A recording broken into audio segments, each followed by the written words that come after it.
Welcome everybody to Board Game Coffee. Today we have a special interview. That's right. Today we're talking to Todd McFarlane, creator of Spawn, which I have one right here. And but he's not here to talk comics. He's here to talk board games. So let's bring him on and let's see what he's got to say.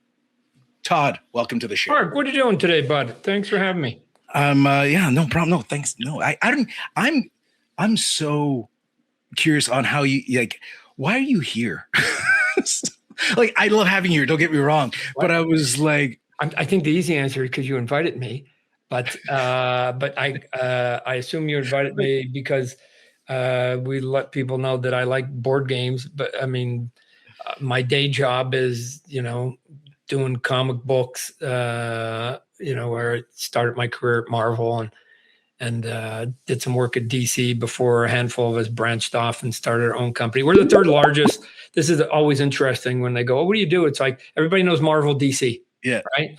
And if you ask the next question, like, "Oh, I wonder who's third," that's been our company for the last 30 plus years, right? Hey, I've been an Image fan since the beginning. Yeah, the company's called Image Comics, and to sort of put it in perspective, the original founders, I co-created Venom. Another partner created Deadpool, created Cable. Somebody else, one of the other partners, put Guardians of the Galaxy on the map. And it was this all-star team that went. And then since then, our new partner is the one that created The Walking Dead and The Invincible. So we've got lots of talented people, and you can make a good life, and you don't have to work for what we call the big two, right? We all moved on from working for the big two for the most part. So, and then I started a toy company because I wanted to make toys of that character you showed there, Spawn, because I owned, my comic book character was Spawn because I couldn't bring over Spider-Man, which is where I sort of made my big sort of push in my career. And so I started a toy company, and we do thousands and thousands and thousands over the years, action figures. So it's more of an action figure company that I think we've raised the bar, the standard of what action figures look like from sort of pre our existence and now post our existence, because a lot of other people that have taken a page from it. And then I've got a lovely wife that I've been either dating or married to for nearly 50 years. So I've got a good life there. She's an angel to me. And I got a family and other things. But in between all that, I play board games. It's my kind of my chill pill. Like I don't drink, I don't drug, never have. Since day one. I don't have any vices, don't drink coffee or tea, no stimulants or whatever else. My wife always said if I had any vices, I'd be in jail because I'm like already wired without it.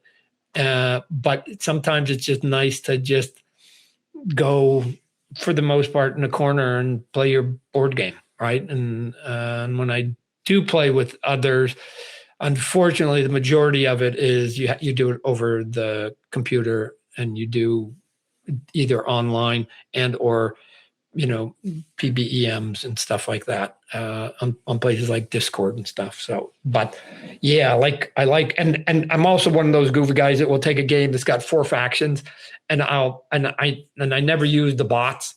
I'm like, no, I'm better than all the bots. And I play whatever people call it, God mode, and I play all 4 of them. So I go, no, I'm going to be that all 4 of them. I make the moves for all 4 factions, just because I'm curious to see if I can outmaneuver myself and how I do that. So I was going to ask you that because I heard you play a lot of games solo, but you don't necessarily play solo games. You play multiplayer games, and you play them taking on all the roles. I do both. I mean, there are plenty of games out there that ideally are for one person, Some are built for 2, 3, 4. But again, there's plenty of games out there that are built for 4 people or more, but let's just say 4. And you can play 2v2, or you can play solo. And there's a couple ways you play solo. You either you take one faction, and if they've got a good bot system or solitaire system, then you're reading charts. Okay, I've never done it. I probably should, because I know a lot of people enjoy that. I just have seen the bot do stuff that I go, I would never do that, because the bot doesn't know how to set a trap. And the great thing about playing when you're playing with other people is you can set a trap if you know the game and it didn't look like you were doing it, or by the time they do know you're doing it, too late, right? I just finished a game like that the two other factions were like way ahead. It was 4 of us. One guy dropped out, so I took it over, but it was okay. I go out, I'll play as honest as I can. And they were like kind of way ahead. And then we got to the final prop card, and it was like, okay, now we got to tally up the points. Let me see. And it's like, oh, I get to do one more thing. If I'm in the right position, I get to do one more thing to gain points. Oh, boosh! It wasn't a little bit. It was a lot of bit, right? I go, oh man, you guys were asleep. Why'd you let me have that and that and that and that? Like, oh man, but you guys do you. So anyways, I learned sometimes the best medicine is getting punched in the face by another opponent. I'm sure you played those games. Yeah. You just go, and you go, what just happened?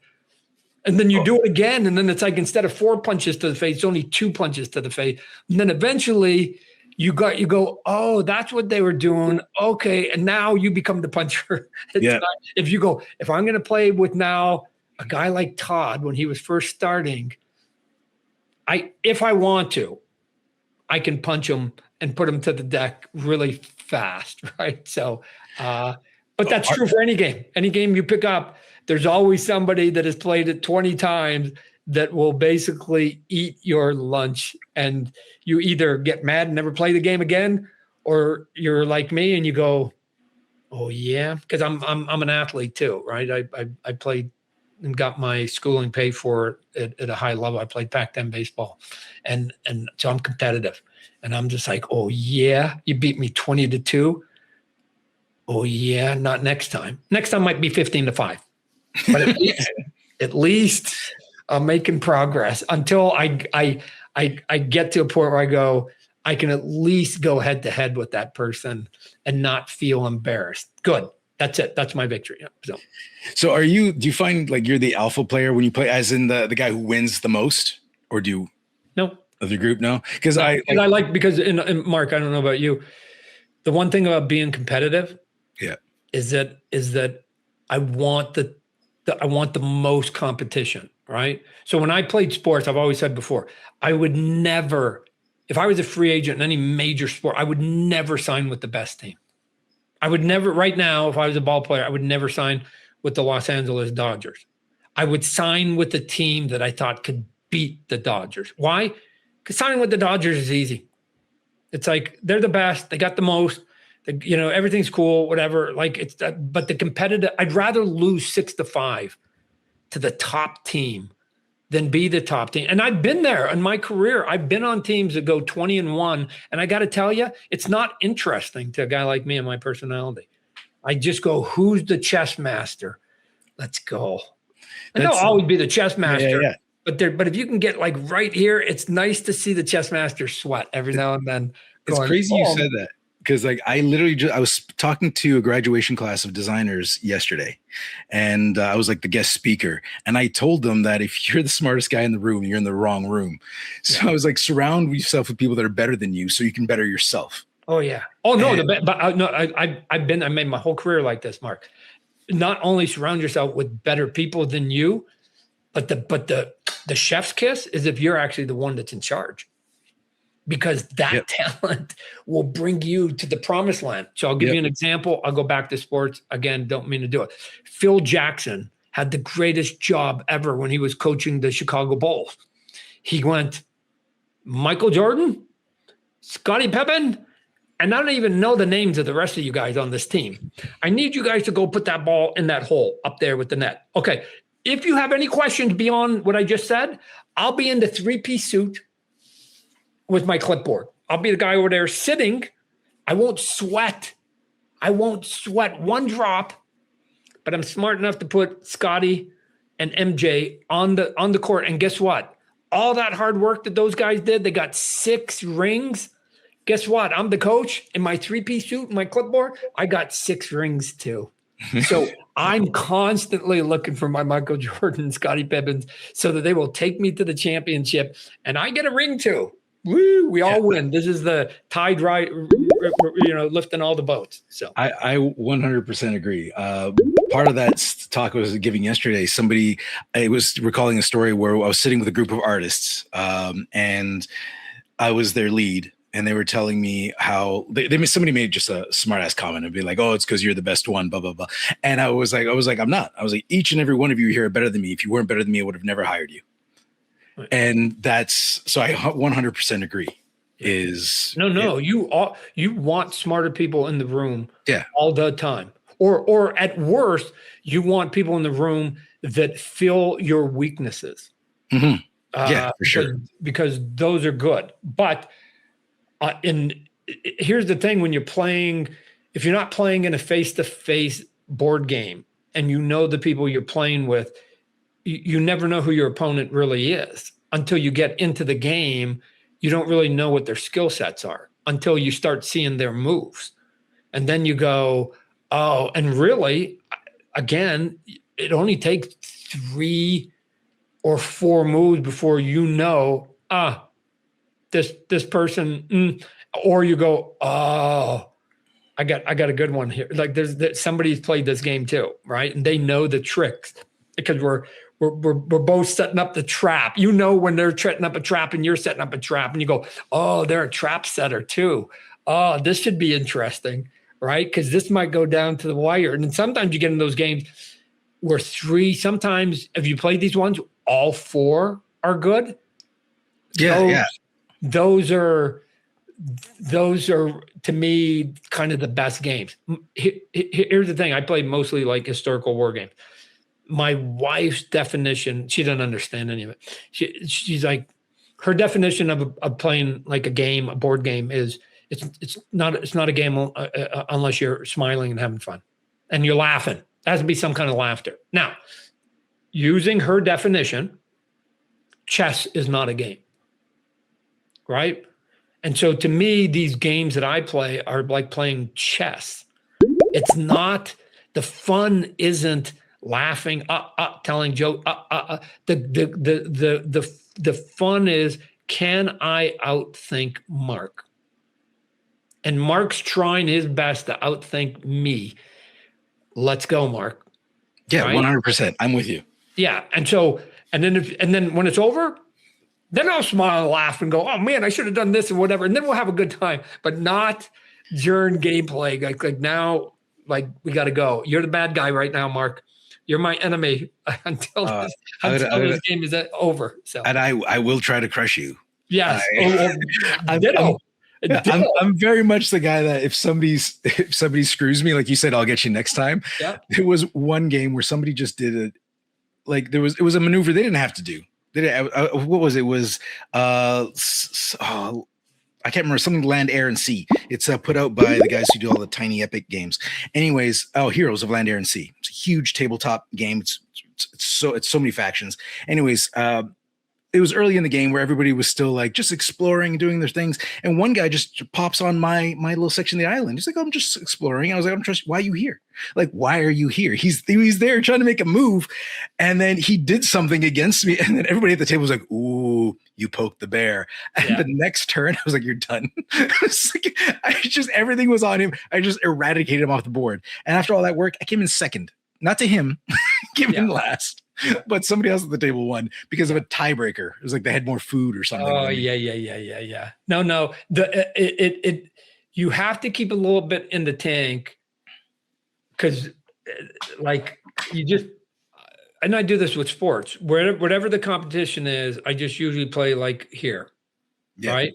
So if I'm playing a bunch of 40-year-old ladies, never played pickleball before, I'll play here, right? If I play like somebody's been playing for 2 years, fuck, let's go, dudes.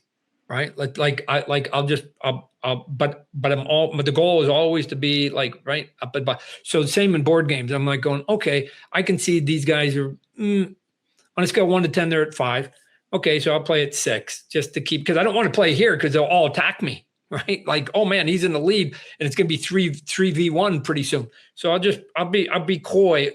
But if this one wants to get a little cocky on me, shit, there's lots of room. There's lots of room for me to up and turn the burner on and go, oh, okay. So that was that move. You're gonna come to my island? All right, we're gonna have to scorch you just a little here, right? Just to let you know, you gained 2 points, and that allowed me to get 4. Thank you. So when you play, do you have like a group you play with? Does your wife play with you? It's just like no.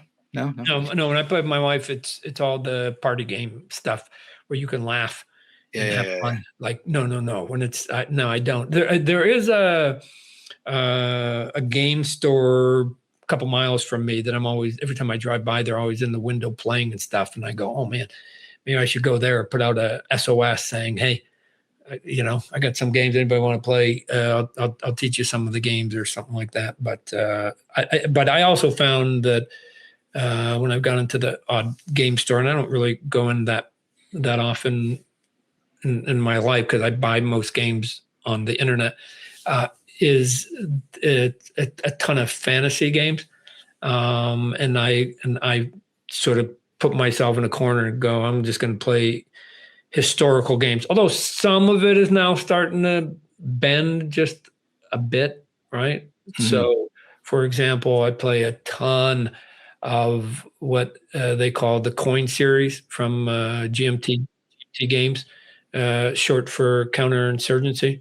And those have been these historic, real life sort of sims of these battles, although none of them are hex and crit. Let me also say, I don't play those games. I found that it's not my thing. But now one of the latest iterations in the coin series was somebody took the mechanics and the mechanism of all of it and skinned it and put it on like Mars. Mm. And it works, right? Just like Cole Worley took his sort of love of the coin games and made Root, right? I mean, Root is essentially a coin game with cute little guys on it. Yeah. But he got smart and going, nobody wants to play Algerian wars. Who cares about that? But they'll play little critters, right? So he marketing wise, and visual wise, I could maybe on, if I really was persistent, get my wife to actually play Root because it's like, oh man, look at these little adorable pieces. You're still doing all the exact same things. You still got area warfare. You're still getting rid of people. You're still killing. You're wiping people out. You just, oh no, I just want to live here in the forest. So you just change the dynamics of what's happening in your head, and you can get through certain games. So I knew when they took the coin series for the first time, we were going to go away from historical, like recorded warfare and go to Mars. My brain said, I bet you they sell a bunch of these. And it was their number one seller on their pre-order. And for 6 or 8 months, it was their number one seller. Yes, people went, I don't play history games, but I'll play Mars. Right, because that's more fantasy. Boom, done. I'm just not overly interested in fantasy. Although I know as I look at the fantasy games, they're essentially using about half, if not more, the exact same mechanics. Everybody's borrowing the same sort of mechanics, especially if it's area control. And so just like, and maybe because I do fantasy all day long, I need to on my board games just get away from it. I don't need dragons and monsters and trolls. So. Well, Mars is a popular thing in board games. Like 2 of my top favorite games are like Terraforming Mars and On Mars. Yeah. So those are 2 great. Right, that's why I knew it was going to work. Yeah. I'm going Mars. Mars is a good place to go. Mars for sure. Mars is a good place to go. They did another one that was like an offshoot, sort of a tangent, coin adjacent game called The Jest of Robin Hood. And so somebody took the same sort of mechanism and they put it into the fable of Robin Hood, and it works. It's also a staggeringly beautiful map, which is one of the reasons I buy some games. They're pretty to look at. This map is like either number 1 or 2 in my collection. I mean, it's not by an accident that the other map was done by the same artist.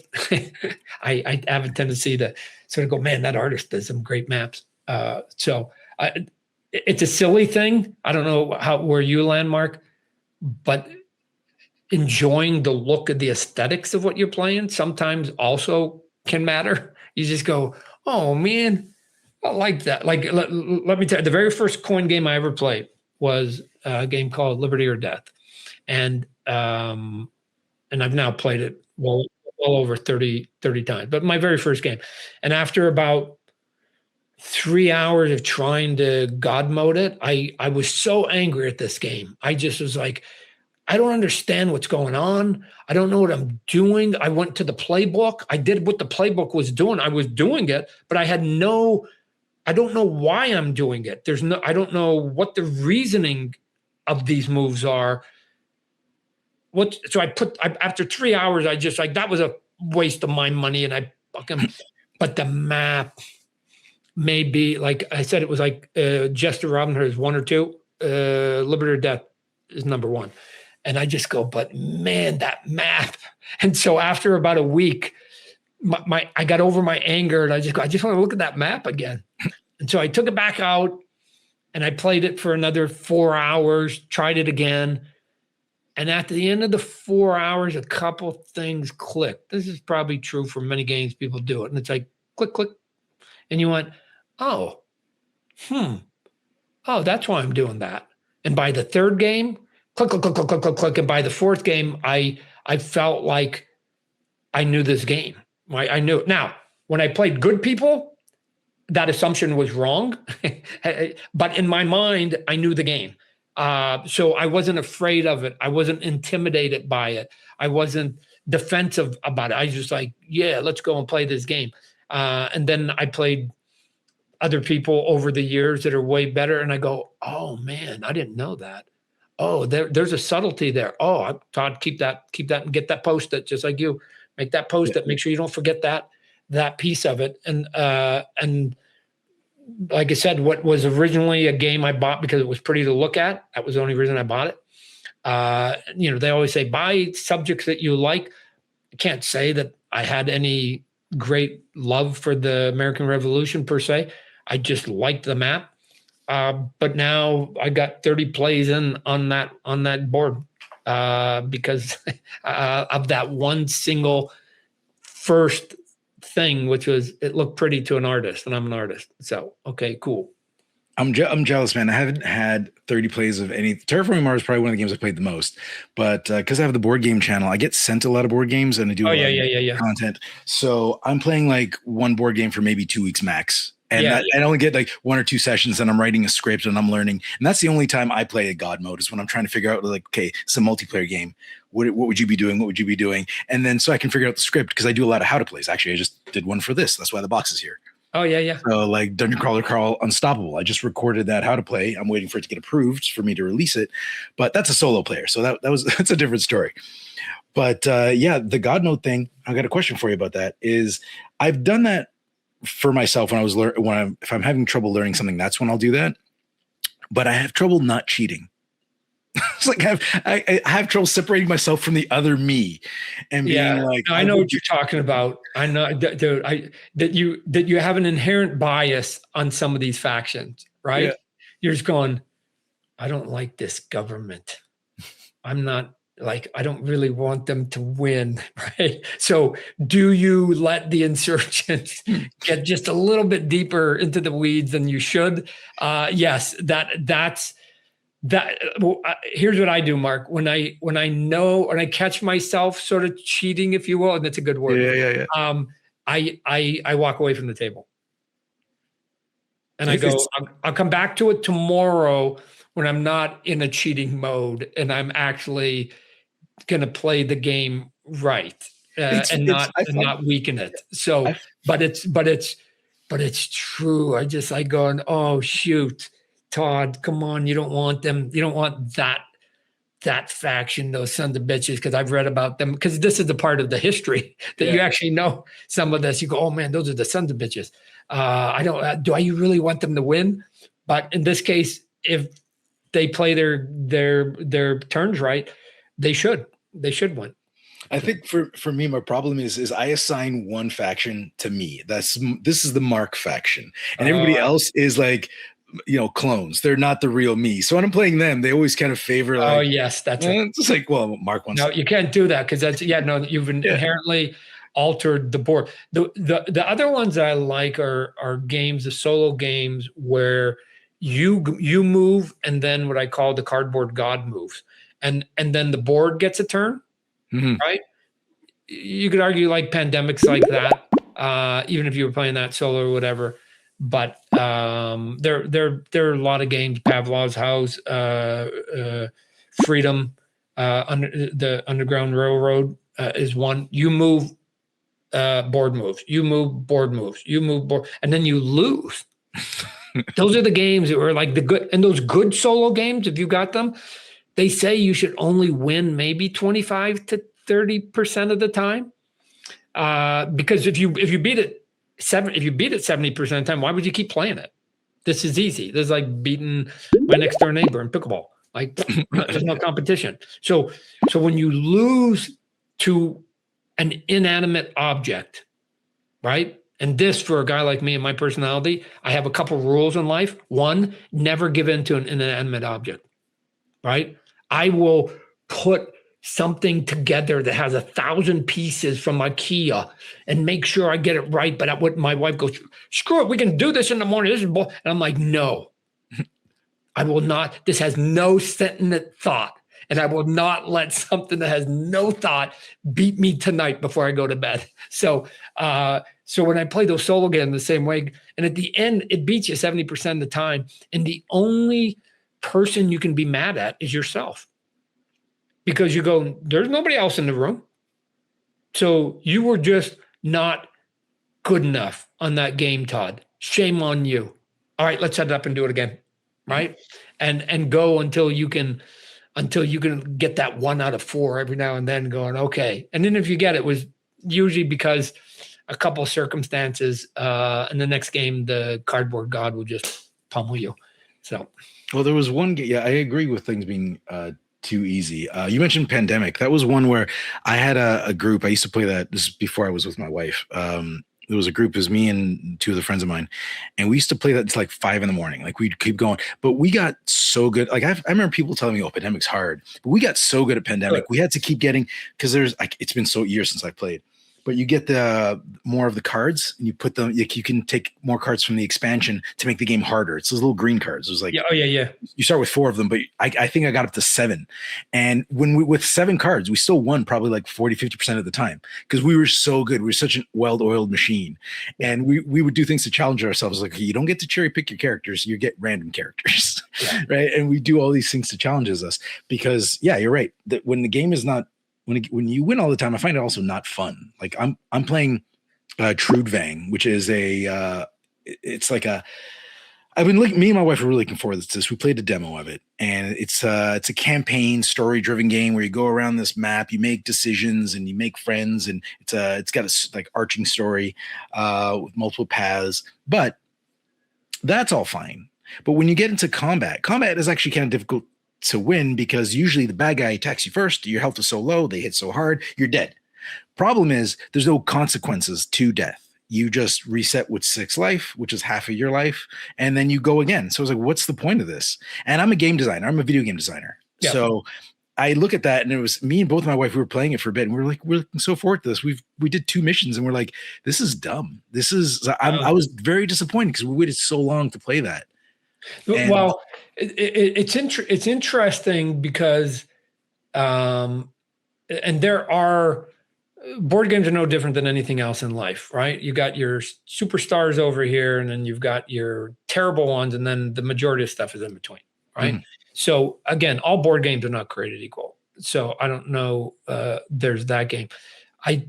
But I know I played games where sometimes people miss how to win by losing, which may be an odd statement that I just said. Yeah, please explain.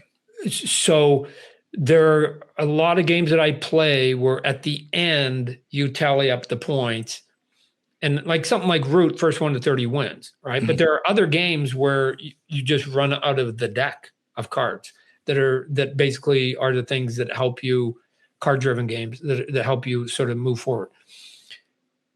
At the end, you just add up the score, and whoever has the best score wins, which means you can be -4, but if all of your opponents are -5 or worse, you won. You did the best at -4. Mm-hmm. Did you get to your victory condition? No. Were you even off more than you should have been? Yes. But did you play a game in which you were able to prevent your opponent from getting closer than you to the worst score, which makes you the winner, right? Again, we can all run a 100-yard dash and maybe we jog and whatever, but at some point, who cares about the time? Somebody won that dash. And so sometimes your best move, I play these games, your best move isn't to move yourself closer to your victory.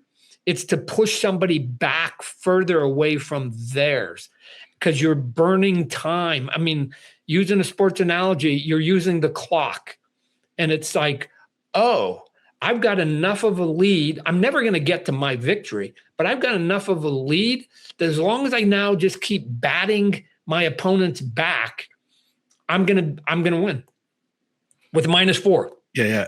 I'm gonna be the hero today at -4. I don't give a shit how I win. Win's a win's a win. Right? I agree. Well, you mentioned some, like games where you tally up the score at the end. I'm like, I don't know about you, but I'm a huge fan of like, I like that tension where we're playing, like me and you, we're playing head to head, and I think I'm doing well. And all I can best is guess, I think you're doing okay. And Terraforming Mars, I've brought that game up too many times, but it's one of those where I'm building an engine, you're building an engine, and we got some points while we're playing. But at the end, you do, okay, let's tally up, and you're counting. It's like, I got 1 point here, 2 points here, 1 point here, 3 points there. And then you see a little marker, and then you pat. Oh, I love that tension at the end. Yeah, man, that's the money. That's the payoff. Yeah. Oh, no. You got to, like, I've done one where like the leader's marker is up here on a scorekeeper that they have on the edge of the map sometimes. Yeah. Right. And they're like way up here. And then it's like, limp, limp, limp, limp, limp, limp, limp, limp, limp. Yeah. Or this is the thing that I try to tell people, like that gap, you don't have to score 4. There are moves in some games where you can do it and you can get the guy in the lead, subtracts 4. Yep. Like +4, -4 is the same. Yep. You guys keep trying to go for the plus all the time. Push them back. Attrition actually is there. Just push them back. Who cares how you get your 4 points? If the 4 points is by them getting 4 less, you got 4 points closer. Like, who cares? Who cares? But everybody wants to race to victory. And the problem is, certain games, it puts a target on your back. Yep. And if you don't time that target on your back correctly, then it becomes 3v1. And they're going to, just out of spite, they're going to fucking just make sure you don't win. Yep. Yeah, there's 3. They don't even care who wins as long as you don't. Right. So it's funny you said that, because now I can't show this video to my friends until after tomorrow, because tomorrow we're having an all-day board game day. So it's starting at 10:30 in the morning. We're going to the wee hours of the evening, and one of the things I do a lot is exactly what you said, because there's a point where it's like, you can gain 2 points, or you do something and they lose 6. Well, like, that's a lot better. So it was like, we want to increase that gap, and I'm like you. I was like, I look at it as like, well, that's a bigger point gap between me and you. So I'm going to take the bigger point gap, even if I don't move. But they are very much what you said, where they're thinking, oh, it's a plus. It's a plus. I'm going to chase. I'm chasing them. It's like, yeah. So I just stay quiet. Now you're just going to ruin it for me if anybody watches this video. No, that's a little bit of linear thinking, because again, and it makes sense. You read the rules, you know what your faction's supposed to do, and you know what their victory condition is. And so it makes sense to want to race to that goalpost, right? Yes, with this caveat that you and I are talking about. If you're playing in a game in which the others are also racing to that goalpost or different goalposts, if it's asymmetric, then your best move sometimes is not moving you, it's batting them, right? And I know it seems like an odd thing to do to go away, but when I try to sort of teach some of these games over email briefly on BGG or something, I sort of have a rule. Go for your victory condition and get laser focused until somebody else is close to theirs.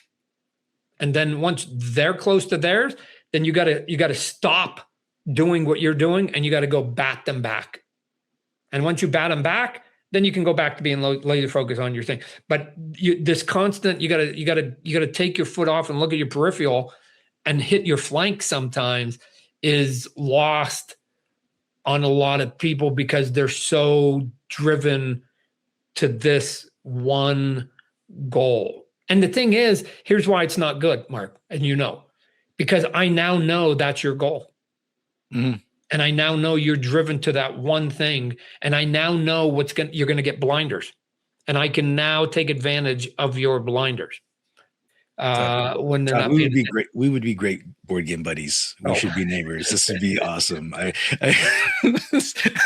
Because I think both of us at the table would piss a lot of people off because you sound very similar to me in how you play, and I know I irritate a lot of people because if I do something that's clever or that's mean, I can't help it, but I get this like grin, and I don't see it obviously, but I hear people being like, "I hate your face. Like I hate it. I can see you grinning, and I hate it, and I know you're up to something."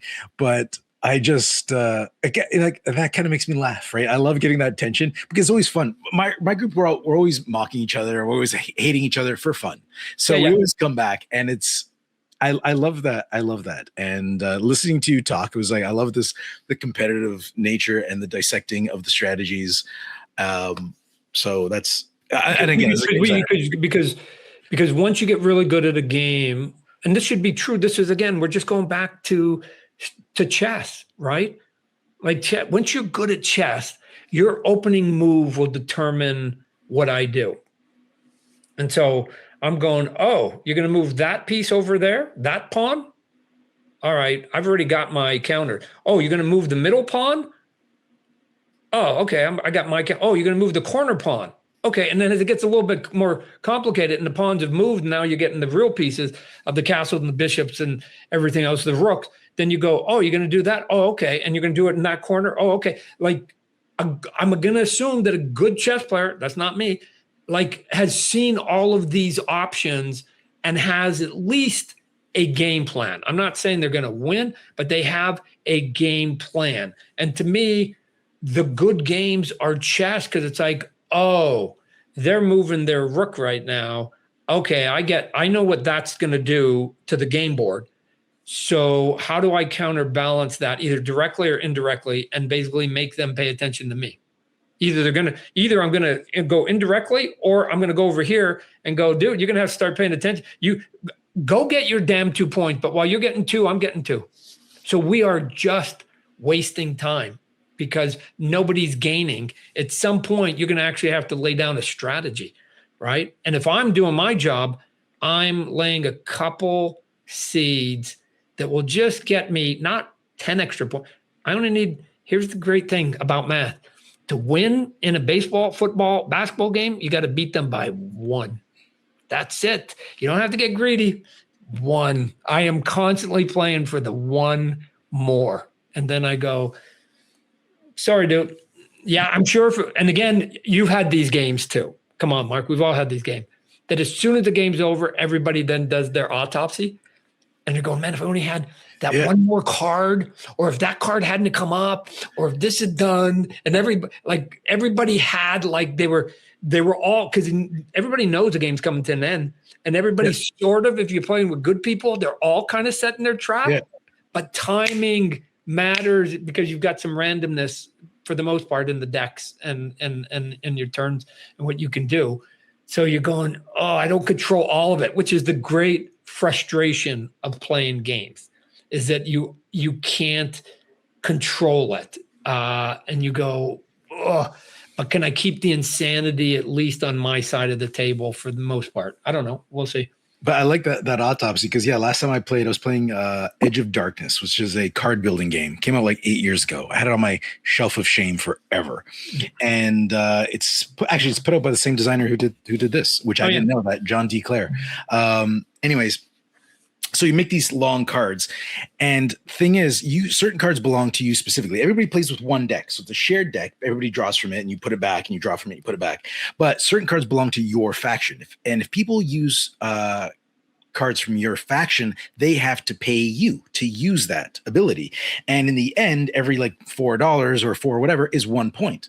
So the last game we played, and we did the exact same thing you said. We dissected it, and I won by a landslide. But so the fight was for the last two places. It was entertaining for me to watch them. But this one guy lost. He came in last place because he paid me that dollar. Because he paid me that dollar, it took away the point from him, and it gave the point to somebody else. It was just like, it was hilarious. I was like, it was that one moment, and we made a comment being like, "That's the moment, buddy. This is what's going to lose it for you." We laughed, and that's what put him in last place by 1 point, because. The great games are when the outcome is still up in the air almost to the last turn or two, that you just go, oh, that, like, if it went one more card, that person, really, that's true. That person would have won, right? Because they would have had one more move, and it was so tight, they would have been able to they were behind by one, but they would have been able to get ahead by one. But let me also tell you the other one that's interesting, Mark, is the mindset of each individual on how well they do in a game. I'll give you an example.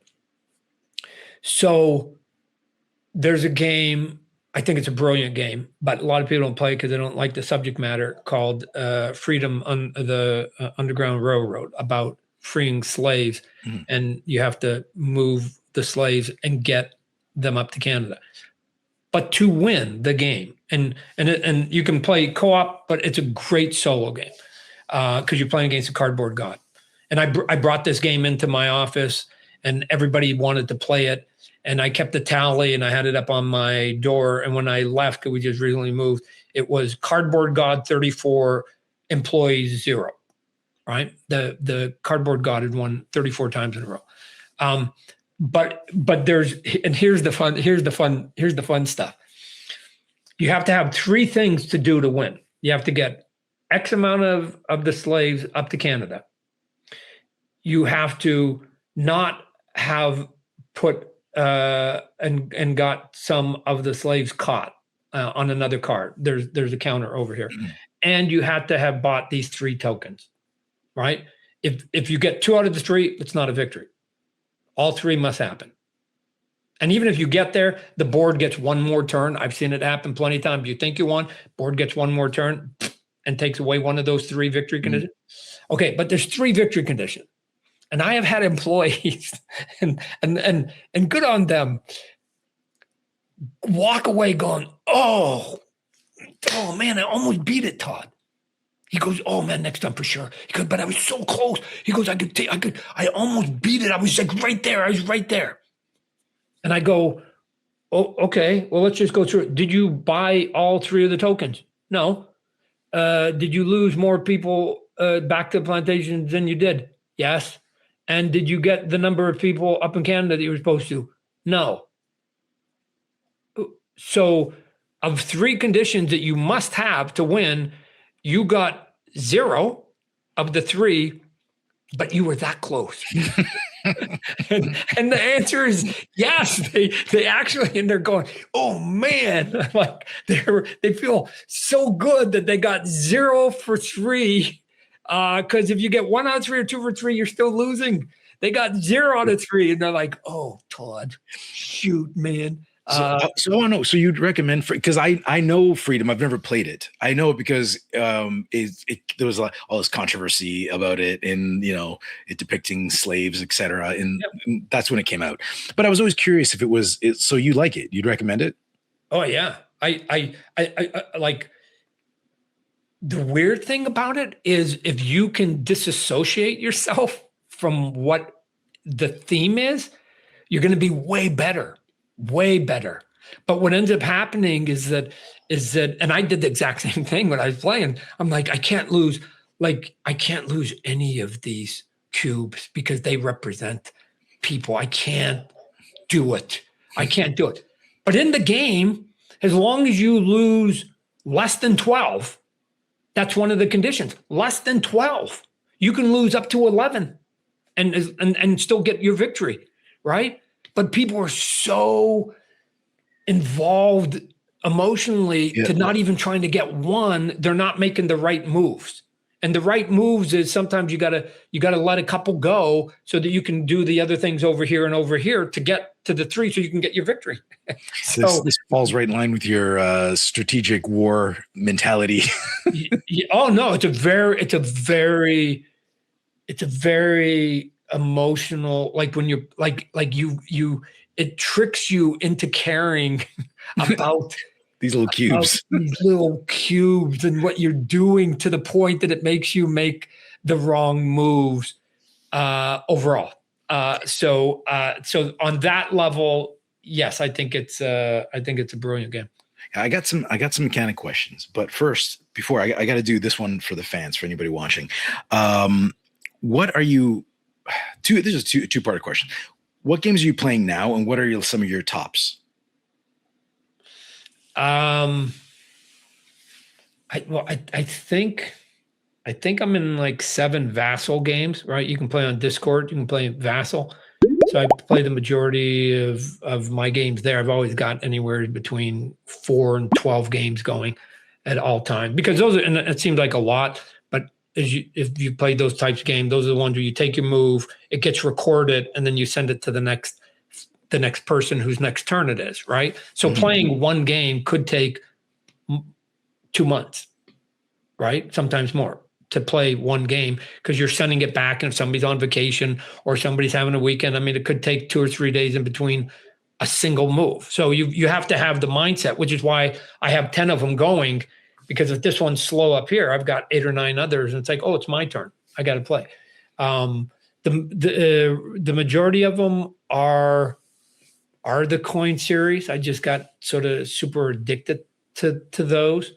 But the game for me outside of the coin that I probably play the most, that sometimes when I'm playing it, I go, man, would I rank this number 1 in my collection? It's called the Imperial Struggle.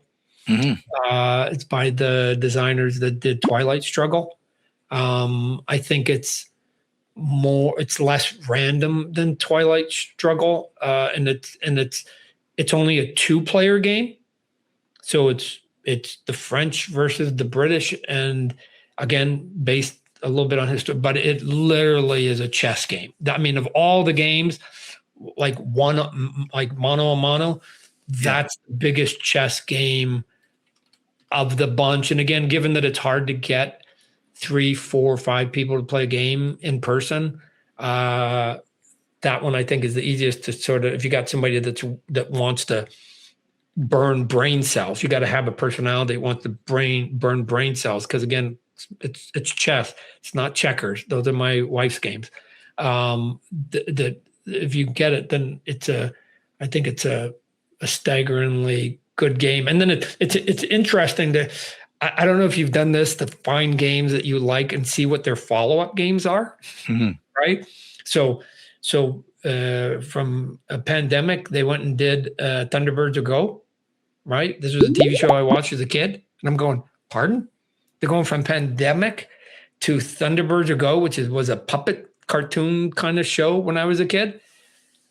But he just poured it.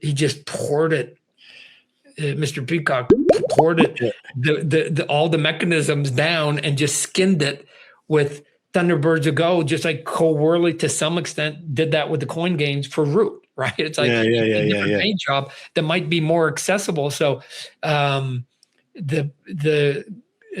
of the guys did Twilight Struggle, which was huge for GMT games. Still today, their number 1 seller, all-time bestseller. His next game was 1960, The Making of a President. and it kind of sort of had some of the, but it was about the debate and the election of 1960, JFK, John Kennedy, and Richard Nixon. And you go, what? Why would that be interesting? And then you go, oh, he's using all that same stuff, bringing it over here and putting it kind of on another game. But it's interesting. I've been around Jason Matthews, who was the designer. I've never asked him, why did you go? It might just be personal, because I think he actually is involved in politics someplace. So it might just be a personal thing. Like, why'd you go there? Right? Like, those are the majority of it. I mean, I like some aviation games. So the Skies Above Britain is a pretty complicated, interesting game. The two before that was the Skies Above the Reich, and then Storm Above the Reich. But my kids were always like, Dad, are you playing a game with the word Reich in it? Right. And it's like, yeah, and I'm the Nazis. They're like, don't never let my friends see you do this, that. So the Skies Above the Britain is now you get to be the sort of the quote unquote the good guys, and it sort of flips it. But Gina Willis, who came on board to help do it, put a bunch of new twists in the game. And it's sort of, again, another interesting, odd game. So yeah, I had dinner actually with Jason Matthews. We talked about Twilight Struggle, and I was like, because he was number one on BGG for a while. Like, go back in the day, right? Yeah. Like before the Gloomhaven days, Twilight Struggle was like number one for so long. Yeah. And I remember once somebody gave me their copy. They're like, "Oh, can you learn this and teach me how to play?" But I wasn't in the right state of mind. I opened it. There was so much stuff in there. I was like, I can't do this right now. So I put it away, and I was in the mindset to learn that. And then next time I thought about it, I can't remember, I was like Gen Con or something, and I had dinner. He was sitting right beside me. I was talking to him about it, and I I told him the story. I was like, I felt a little overwhelmed. I thought it was gonna be too complicated. He's like, it's not overly complicated. People says it's complicated, but it's not overly complicated. I'm like, well, you're a designer. I don't know if it's but there are a lot of good games that are like this, that are, if you've ever seen this trick, it used to see a lot more when I was a kid. It was called spinning plates on a stick.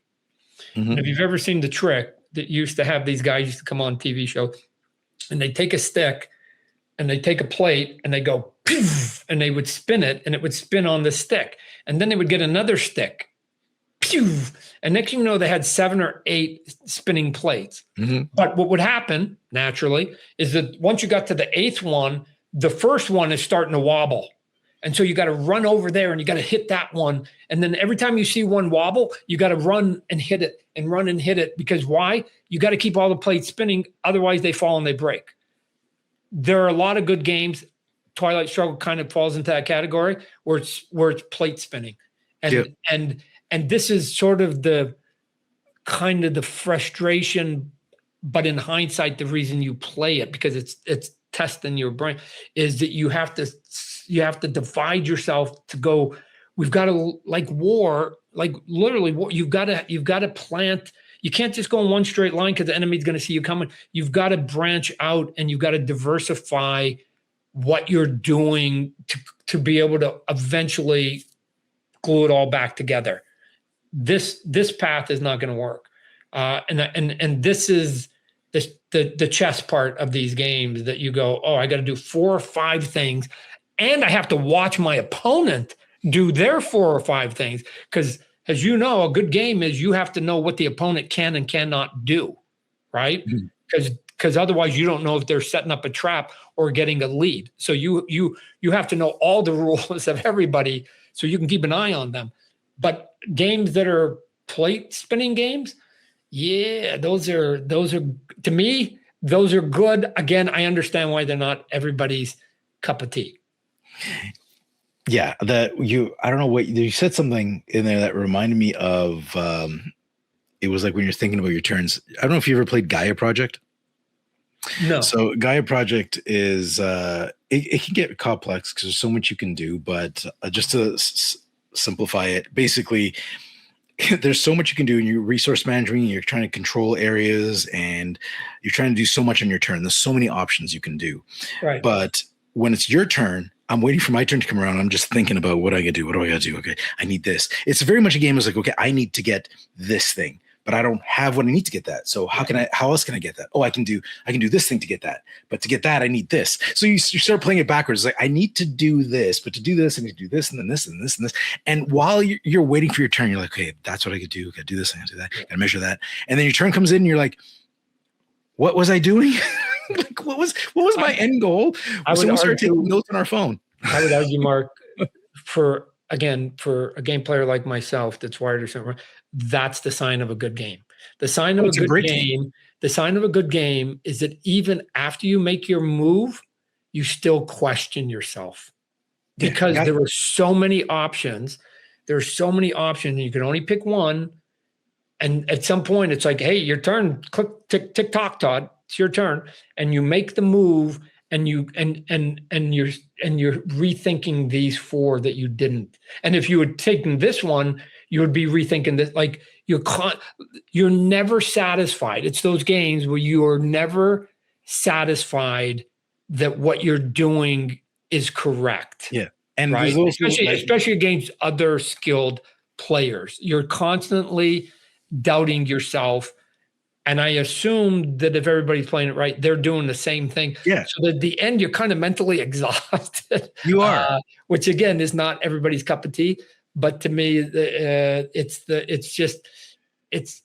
it's mental exercise for me. I just like physical exercise, right? Sometimes it's like I've been to the gym a gazillion times in my life.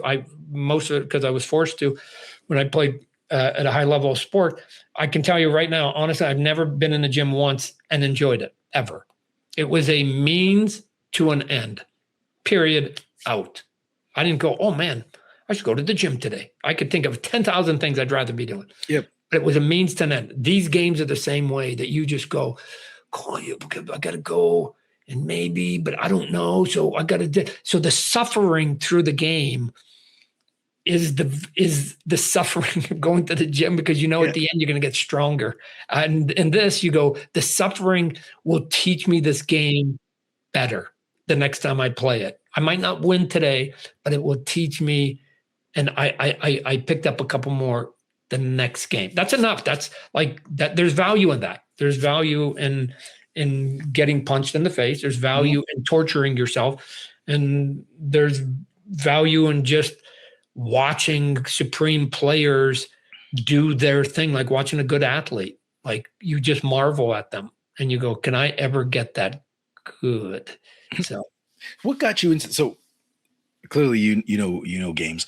What got you into the hobby? Like what was the first game do you remember that moment? You're like, oh, I'm going to try this. So it's sort of a weird question. So when I was a kid, I got a brother a year younger, brother a year older, and we played this game called APBA baseball. Right, it's like they call it APA, but we always call it APBA, and it's a dice rolling game, and it's based on math. That literally, it's basically the coding that's in sports video games now. Somebody has to write code, and the code is based on how good the player performed the year before, right? So this is a dice, and it's basically permutations, whatever else. You give me a card of any player in that series, and you can, just so you know, you can buy the year, you can play the year of from 1900 all the way to today, of which I have every year. I have all 125 years. Anytime, anywhere you go, oh man, I remember that. We can play a game with those players, year, character, ball players, team, whatever. I got you covered. You show me a card, tell me how many at bats that player had, and I can come pretty damn close to telling you what their real life stats were by looking at the code that's on there. So we would play that forever. That was it. And I would do replay. I've done full season replays. My wife go, why would you want to replay something that you already know what the outcome is? And the answer is, for a guy like me, because I want to know how good this sim is. I want to know how good the math is. And so I would play full season replays and use every player the amount of at-bats they had, the innings pitched that they had. I was anal about all of it to see how accurate it was. And in one of the replays that I did over the course of an entire year for American League and National League, if you added up the total number of hits by all 24 teams, I was off 2 hits. Out of 12,000 plus hits, I was off 2, right? And every team that was supposed to come in first came in first. Every guy who was supposed to win the home run title won the home run title. Like it worked if you used them right. I'm not saying that if there's close statistical races, somebody can't be ahead. But I'm saying I used to write it on the board. If you use the fucking players the way they were used, the accuracy is kind of there, and they've only honed it down. But it was dice chucking. It was dice chucking. It was dice chucking. It was dice chucking. And I didn't mind. And I built all these spreadsheets to the point that on those forums, I like every year, I send out hundreds of my spreadsheets because I built these automated, like almost vassal games of keeping stats, right? It will keep track of a game.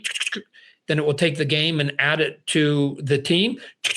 Then it will give you the top 10 for all the players on that team. And then if you hit the big button, it will give you all the players in the league, top 10. It will calculate up to 10,000 players in a heartbeat, right? Why? I don't know, because I'm anal and I taught myself. I don't know anything about Excel, but I go, I'm going to teach myself how to do this. And I built these stupid programs to keep stats so that you can play a game and have it all there. But after a while, I'd been doing that for a long, long time. And then, Mark, it was a long-winded way of going, I don't know. Like one day, I don't even know what I was looking at. And I decided I was on vacation. I decided I was going to buy 2 historical games. So I ended up on, don't know why or whatever, ended up on a GMT site. And I ended up buying the Skies Over the Reich, Skies Above the Reich, and Hitler's Reich. And here's what's interesting. I thought I was interested in World War II. I have since found that like those are the only 2 World War II games I have. I was like, no, I'd rather have World War I or some other conflict or something maybe back in Napoleon or Caesar or whatever. I don't care, right? Even something in Afghanistan recently. World War II, there's too many of them. I'm like, nah. Mm-hmm. But that was it. I bought those 2 games. I think I played Hitler's Reich once. And then I played Skies Above the Reich. Thought it was interesting. It's a block game and it's really sort of an odd thing. And then, come on, man, you know how this is. Once you give the drug to some people who are addicts, then it becomes a gateway, and those 2 games became a gateway. And all of a sudden, it's like, I'll buy a game. So what I was doing was going to the hotness and seeing what was at the top, with a bent towards sort of historical stuff. So I went to wargaming sites and whatever. And the ones that I kept seeing over and over, I go, maybe I'll buy that one. I'll buy that one. Oh, there's this series called Counterinsurgency coin series. I'll buy one. Now I have every single one and all the expansions. Like you just get addicted. Come on, man. Go and anything that seems interesting, you go, I'll buy it. But I'm at the point, I don't know where you're at, Mark. I'm at the point where I go, Todd, you've got enough. So only buy the ones now that you will play multiple times, not because you got excited and it looked good in a Kickstarter or something. Like you go, will you play this game multiple times? Because if not, then the games that you have, especially in the coin series, I'll play those all day long. I'll play those every day of my life if I had to with the joy on my face. So that's where I'm at. I go, I can't. I've seen too many guys do YouTube channels and stuff. I go, oh man, they got way too many games, and they even say I will never play half these games. I go, I can't. My wife, we don't have the space, and so I can't do it. So have you played everything on your shelf? Do you have anything on the shelf of shame? Things that are wrapped? I do. I can probably see 20 from where I'm sitting. No, look, I show you. I show you. I'm actually the opposite. Let me show you. Look, like I was using this as a stand here, but this is one of the last ones I got. So this one is a pretty new one, Gorilla Generation. Yeah. It's really cool. It's a multi-pack. It's got two maps and they're double-sided. So you can play like Peru, the invasion of Peru, Uruguay, El Salvador, like, but it's beefy. I mean, this thing is like you can bludgeon somebody with this. That looks heavy. Right. Oh yeah, shit. It's heavy. But here's the thing. People have seen, they've seen my collection and they go, "Oh, Todd, oh man, when are you going to open them?" Oh no, this is how dumb I am. No, it's opened, but I just take the X-Acto blade. Oh. I only cut the bottom so that, because I got a couple that I bought with the plastic off on the secondary market and it scuffs, and I'm like, oh no, man, I'm a comic book guy. You got to keep stuff good. So the vast majority of my games look like they're all brand new, but again, they're open, right? So I've opened them. I just have kept the plastic just on this piece right here. So do I have any that are still in cellophane? No, I open them all up. I read the rules because I don't know whether it's a game I'm going to play a bunch of times or not until I open it up. You know, like I mentioned, Age of Darkness is the game, the card building game I'm playing now, and I might play that tomorrow as well during our all day play session. I had that game on my shelf for 8 years, and I just took the wrapping off it a week ago. So that was it. And I have so many like that. I have like there's an unmatched series, like I have tons. I don't know. I wonder if my camera can work this. Hold on. That shelf. All those here, those are all wrapped. So everything on that shelf is wrapped. Oh man. So that's interesting because like for me, I go, I don't know if like for this, I don't know if I'm going to like this game until I read the rules. And the only way I can read the rules is I got to open it up. Right. Well, I'm at the point now where I've stopped. I guess you can get digital rules. So you can download rules. That's it. So I do that sometimes. Sometimes I'm on the road and I was like, oh, I think when I get home, I want to try to play this, and I'll download a digital PDF and I'll read it on the way. But I'll usually give everything a go because there's games that I've played that I didn't think I was going to like, and I played and was like, okay, I like it. And there's other way, like you mentioned pretty games and pretty aesthetics. I remember I bought a game, it was years ago, it was a Kickstarter, it was really pretty, Tang Garden. And I got to say, I didn't care for it. I played it, I bought all the expansions, it was expensive, didn't like it. Didn't like it. It was very pretty. Didn't like it. Yeah, no, those are frustrating games because you're like, oh man, I want to like it. I want to fall in love with it. Come on, man. But it's like, I can't get there. I think there's other games that are brilliant, but I just like Brass Birmingham. Like I artistically, I would just do about 40 things different with that map. It's just like it's hard to look at for me. But it's a great game. So you just go, oh man, okay. But every now and then you get the one that is nice to look at. Like I'll take a functional map over it because there are maps, and I'm sure you have these games. There are maps that when you look at them naked, sometimes when I'm on BGG, I have to sort of say this out loud. I don't know why. It's like, guys, they're going, I don't like the map. It's too plain or whatever. And it's like, because there's nothing on it right now. There's going to be about 40 markers. There's going to be like 2 decks of cards. There's going to be about 70 pieces of wood at some point on there of all different colors. And when all that's on there, this is going to actually look pretty good, right? Yeah. Like you don't have to get all the aesthetics from the map itself. You can get it from gameplay look of the map. I think this is an error that some map designers make. They think they have to get it all on the map before a single piece is put on it. And it's just overwhelming to me. It's just, I think it's bad aesthetic choices as a sort of lifetime artist. And again, we all have art is subjective. So whatever, but I just go, no, guys, what is it? What does it look like when the game is in gameplay? That's the art, because that's what people are going to be looking at. You know, as far as I agree with you, because you got to kind of look at it as it is background. Like most of the time the board is the background, and you don't want to distract from that. You don't want to get pieces getting lost in like detailed bushes and trees and whatever. So I agree with you. Now, there's one thing you like war games. Now, I haven't played a lot of them myself, but I do have one. Hold on one second. Where is it? Here. So no, I'm not going to hold on. I'm hanging up now. This is nothing. So this is nothing on the level of like the games you're playing, but this is within reach of me from where I'm sitting here. Cause I do have like 700 games hidden around my house. I have a secret room. I have a secret room that's hidden behind a wall that you push and it opens, and it's just like games.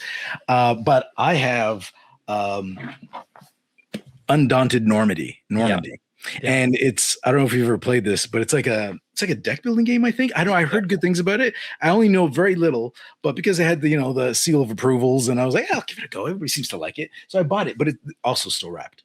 It came from my still wrapped shelf. Yeah. I believe it's a World War I game, which again, I lean more into World War I because it's way more predictable, right? Mm-hmm. And the thing with the modern warfare, you have to acknowledge that there's now airplanes, mm-hmm. So you can like go from like this point to this point pretty easily in some instances, right? Where when you're doing something with like Caesar or something like that, you go, no, they had to walk, right? So Napoleon, they had to walk, right? So there is no jumping 5 spaces over there. But because again, even the one that they did with the coin that they went to Mars is called the Red Dust Rebellion. It's got a cool map too. You can go from one place to another using like spaceports, right? So you can. It's the equivalent to the airplane. You can move a certain distance. Some people have that advantage and some people don't. But I'm just like, oh no. And part of it is too because the ground game, if everybody sort of can only move slow, then you can see the enemy coming too, right? They can see you and you can see them. So everybody knows you're coming for something. So what are you going to do? So. Is there a specific like board game mechanic you like you lean toward? And actually, here's another question. Here's a 2-parter. So, what's your favorite board game mechanic? And if you were to make a Spawn game now, would you incorporate that in there, or do you have another vision? No. If I was doing a Spawn board game, and I've talked about it with other people, I would take what is in many, many games, which is like you make multiple factions, right? So I'd have like hell, I'd have heaven, I'd have the heroes, and then I would have humanity, the populace. And then I probably would have it so that there was like maybe even 3 maps. So it would be Earth and then heaven and hell, right? Mm-hmm. So because again, in my comic books, those agents are always sort of going in between. And then there would be a tough connector between heaven and hell because that becomes sort of the fallen angels and or the attacks going that way. So I think I could take some of the stuff that people are used to and enjoy, and then instead of using blocks, because I've got a toy company, I've already done all the sculpts, just make the little super cool miniatures of them that are on there. But I don't think there's any one sort of move or mechanism. Although I do like the ones where, and I keep going back to like coin, because if you're first eligible, you've got 4 choices. One of them is passing, because that means the next card could, in those games you get to see 2 cards, the current one and the one coming. So sometimes the one coming is to your advantage, so you need a pass, right? But it becomes difficult if what you're passing, the people behind you are going to get like, so sometimes you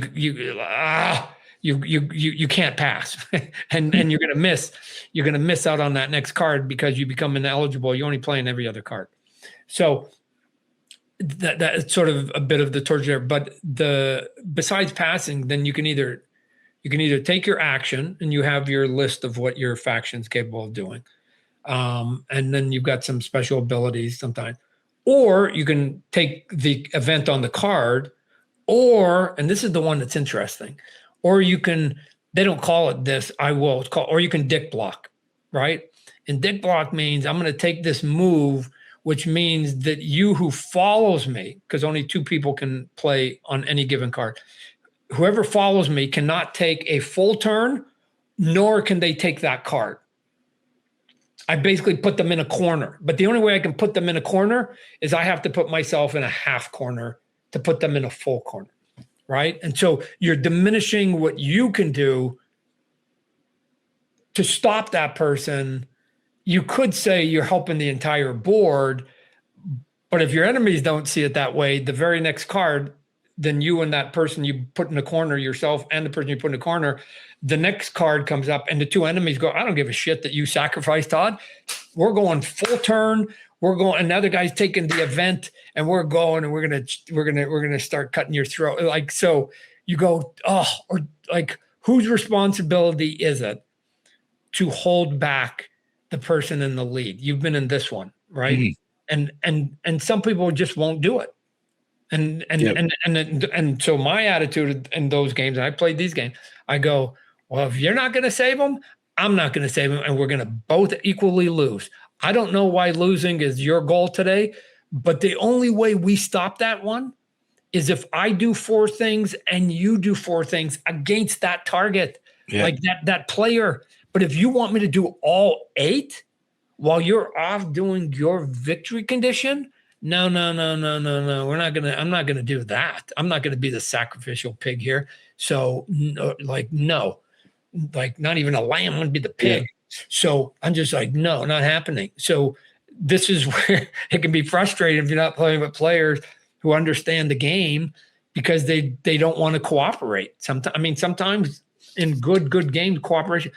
Let me tell you another thing that I do like about many of the coin games too. And this is sort of the fun part, and I'm sure there's plenty of games out that you play that do the same thing. It's 4 factions. For the most part, it's kind of 2v2, right? It's these 2 factions kind of against these 2 factions, right? But there can only be one winner. And at some point, you got these 2 guys going, okay, let's beat them. Okay. We push them back far enough so that we're at the point that we know that one of the 2 of us is going to win. Now what you have to do is you have to take out the knives and you have to stab each other. And the question is, can I stab him before he stabs me, or vice versa? And you have to, there's the timing there. You don't want to get too far ahead. So you've got 3 factions, but even when you're down to 2, at some point, you go, I know you and I, Mark, have been friends for 85, 95% of this game, but the last 5, I got to go for the victory. Sorry, dude. And you should be in the same position going, me too, Todd. And one of us has to basically throw the first knife. And once the first knife is thrown, going, all right, game on, Mark, right? You and I are no longer pals. And the game's getting short, and there's only a few more cards. And now we're going to see who gets to the finish line alive. Here we go. I think that's kind of fun. You have to betray everybody eventually if you want to win.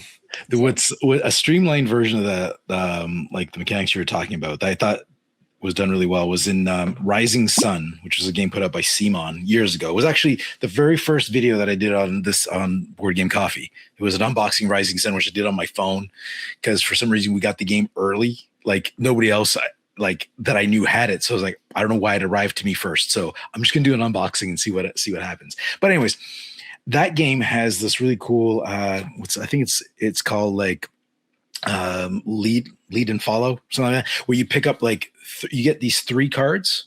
I think it's 3, and you look at them, and each of them are a maneuver, and you pick what the mover is, and everybody at the table gets to take advantage of that. So it's either they move, or everybody gets to buy, or everybody gets to do something.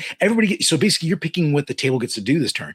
But because you picked it, you get a slight advantage. Some of that advantage is going last to see what everybody else does, and then you go. Another one is, you get a discount on this thing if you're buying it. So it's a lead and follow mechanic, which I think is really cool, because there's certain things like, I want to do this, but it's be better for them if I do it. So I don't want to do it. So I'll bury it or give it to the next person, hope they don't pick it, because you get to see too. So when you put it, out of the 3 you picked up, you're like, well, 2 of these I know were turned down by that person.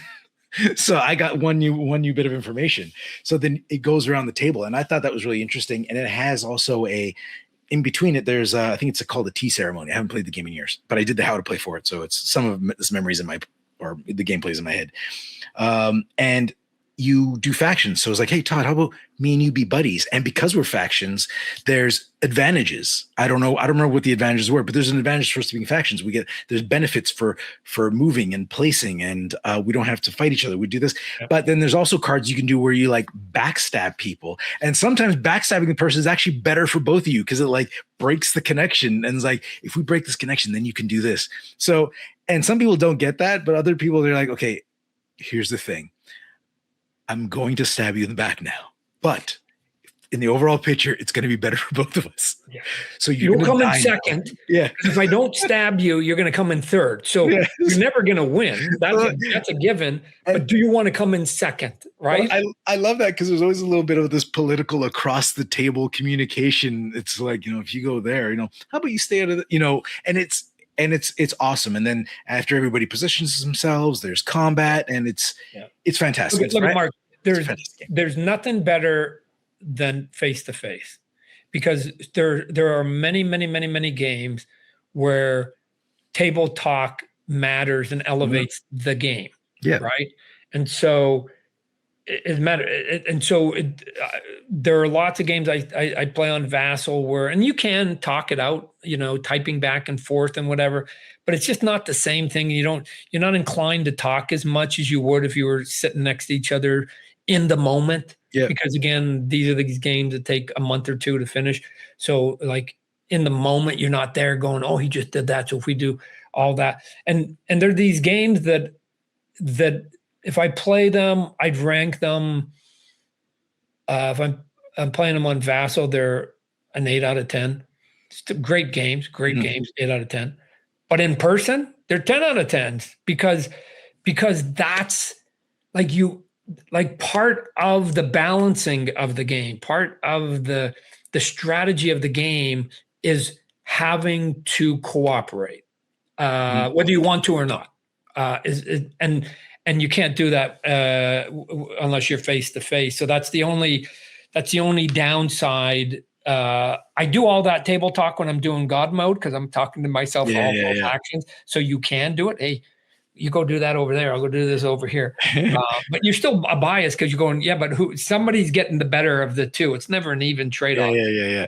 So I don't know. It's the only thing that is missing when you're playing on Discord.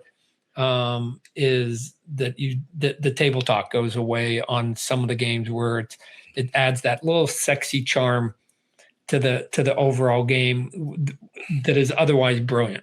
So like I'm lucky enough that I've got a good group where we used to have board game nights every Saturday. We don't do it every Saturday now since we last year we had a newborn baby, so it was like he's 9 months now. So that really cut back on my gaming time, our Saturday game time. We cut down on my videos that I was putting out, but we do get together. Like tomorrow, I said we're gonna have an all day board game day. But I love we've gotten so close that we're just like bad mouthing each other, and like some people get, I think the term used online a lot is butt hurt, because things happen to them. But what I like is that the vendettas stay within the game. Like if I screwed you this game, you're not going to take it forever. When some people take it forever and then they'll attack you, even if you're the lowest on the rung, they'll just attack you because you're like 3 games ago you did this thing. And I was like, this doesn't benefit either of us. And it's not fun for me if you're just beating on me because I beat you three weeks ago. I get me being a target and keeping an eye on me, but if I'm lowest on the rung, like focus on winning. Don't take it personal. Focus on keep your eye on the prize, right? So I'm very much a face-to-face type of person. And the only time I played online was during COVID. That was pretty much the only time I did that. Sort of a slight sort of detour. I do a decent amount of stuff and interact with a lot of celebrities. And now that I'm in LA, even more so. And it's really interesting how many of them are gamers, right? That they're like, hey, Todd, you want to come we got our Dungeon and Dragon games. We're going. We got this game. We got they're hardcore, Yeah, right? yeah. They're hard. Like it's like either weekly or bi-weekly. They're hardcore. They got their group, like go and play and pick up basketball. It's like it's on the schedule for everybody. And it's not like a small, I could name drop 6 off the top of my head of names that you would have heard of. People would go, what? Oh, Are you yeah, a D&D guy? they're geeks. Are you a D&D guy? No, No. because like I said, I veered away from the fantasy because I do it like during the day. Yeah. So That makes sense. I'm sure I would, sort of get obsessed with it. I play a little bit of Magic the Gathering, stuff like that. But again, I'm at the stage where I get punched in the face a lot. So you go, okay, Todd, if you're going to do it, then you gotta just get obsessed and get good at it, right? I know those are way more popular, so I'd have a better chance of running into somebody who goes, yeah, I'll play with you, Todd, than some of the niche stuff that I play, where it's really hard to find somebody because those are the games that if they sell 2,000 copies, it's a big number, right? Of a game. So where these other popular games are selling hundreds of thousands, not in the millions. So you've got a bigger chance of running into somebody that knows the game and wants to play willingly. So it's easier for me to find somebody to play Catan than it is to play Liberty or Death. So, are you a big Kickstarter guy? Have you backed a lot of games on Kickstarter? No. I mean, I'm constantly sort of looking at them and doing whatever, but I did buy one not long ago. But again, it's because a lot of those are either these sort of, dungeon crawl games, and they're big and and that's not my thing. And they don't really sort of fall into the category there. So the last one I got is a game called Chicago 68, based on sort of the riots in Chicago during the Democratic National Convention, where the police came in and took all the hippies and sprayed them and did whatever. And somebody converted it into a pretty elegant game. And it looks pretty too. And it's somebody who had a hand in a bunch of the GMT games.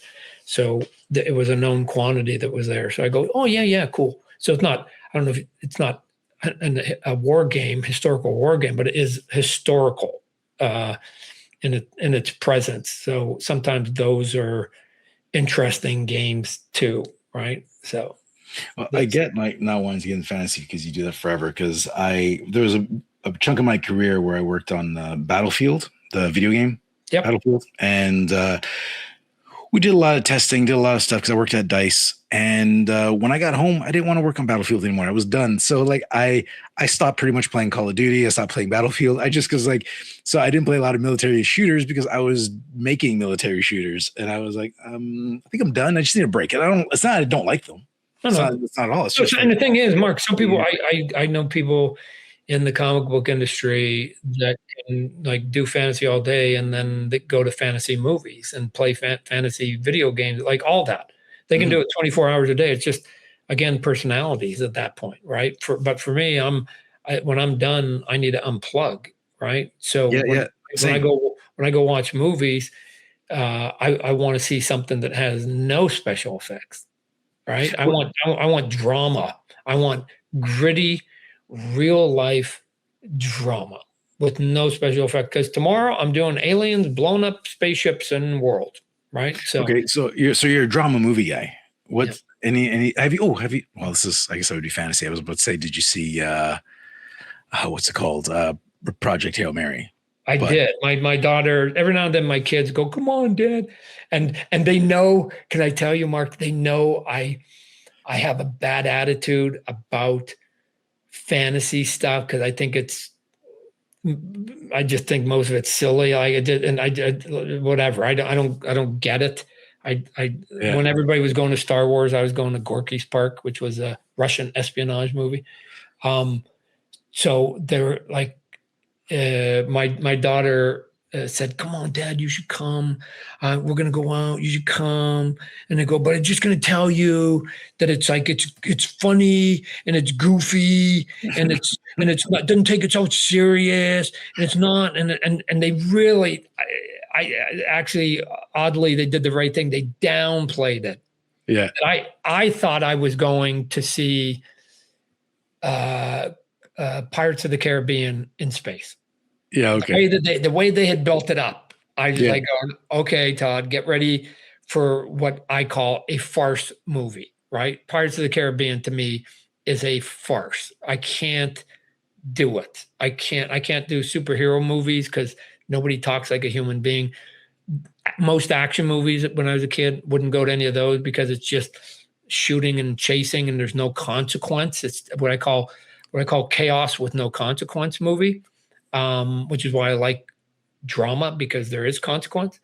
But I did go see Project Hail Mary, and they had downplayed it so much. I was buckled in for dumb, and all of a sudden we're like 20 minutes into this movie, and I'm like, what? Like, this is they're playing this real? Like, what are you guys talking? Like, this is serious stuff, right? Like, what are you talking about? This is a real movie. And yes, I understand being locked in space. You got a quirky personality, and everybody locked in space by themselves would do whatever. So I didn't hold that against him that he had a personality in space. Yeah. I'm going, is this guy going to get back alive?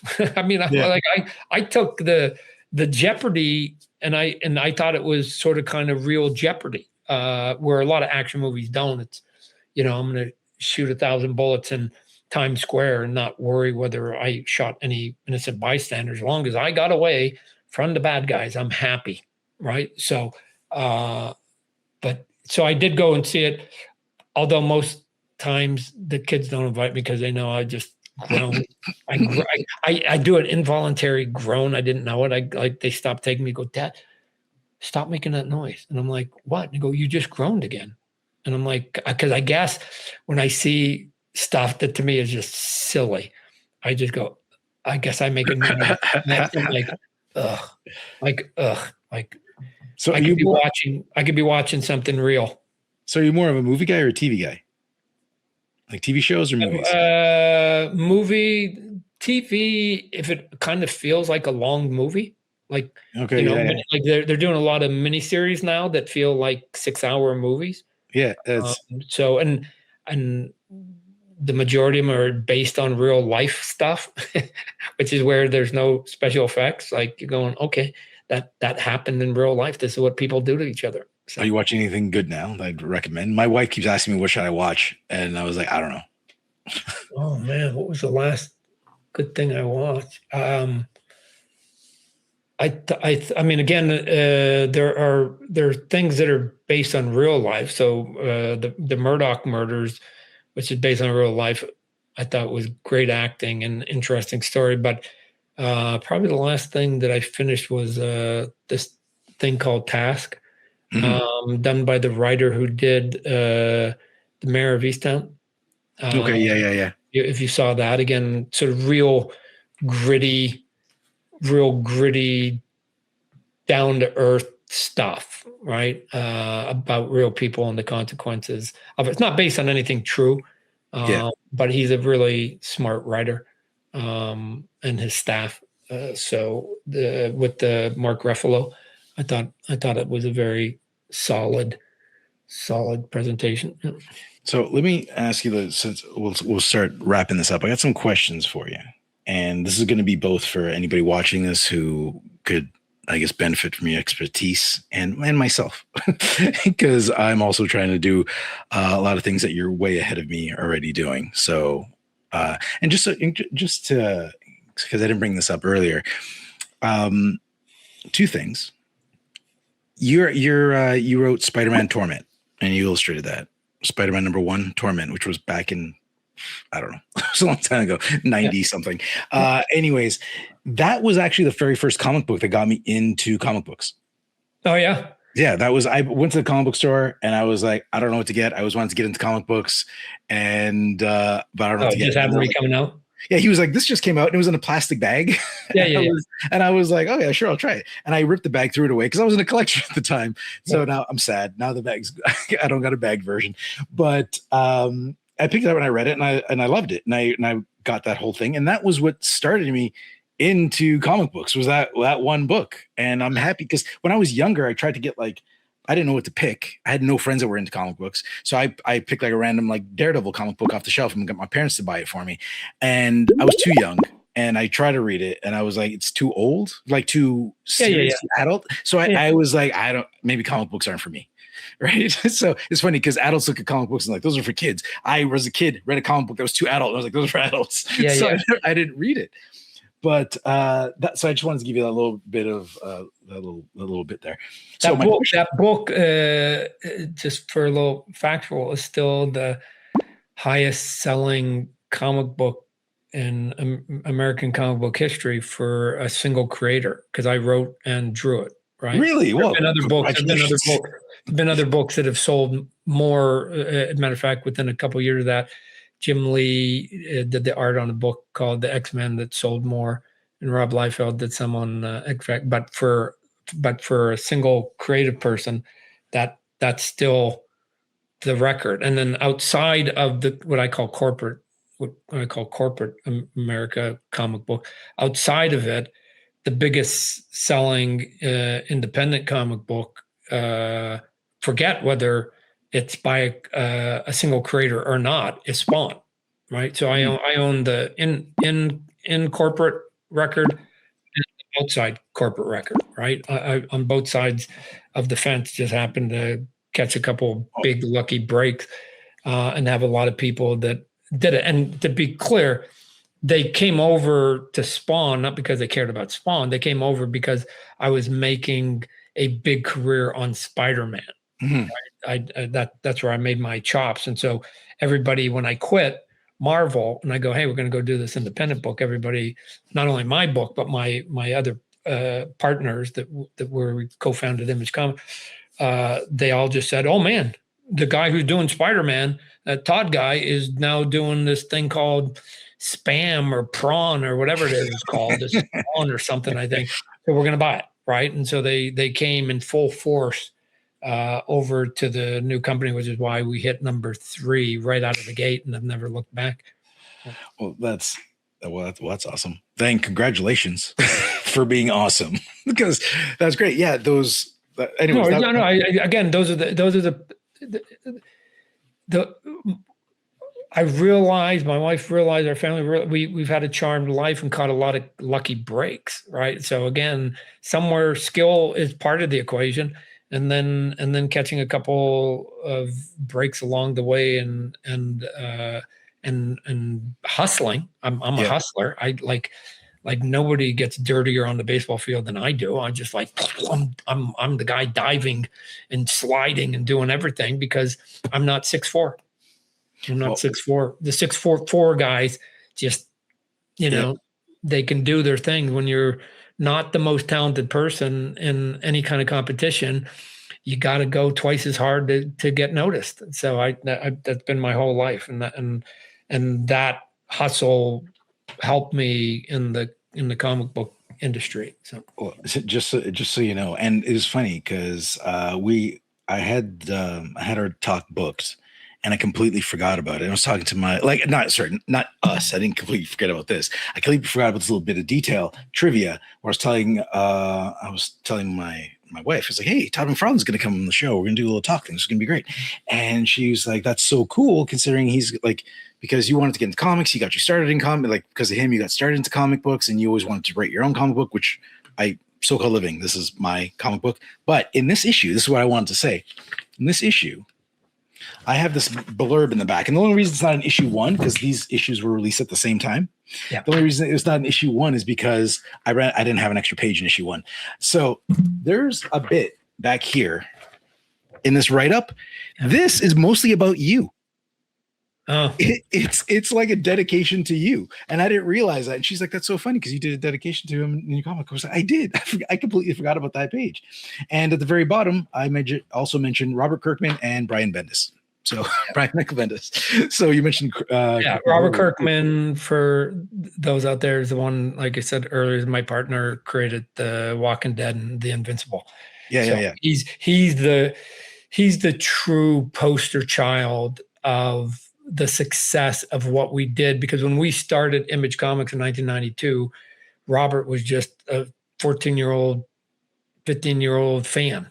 But what we did was we created a company in which Image Comic Books will own nothing. And to this day, 30 years later, Image owns nothing. What it is almost like a fulfillment house.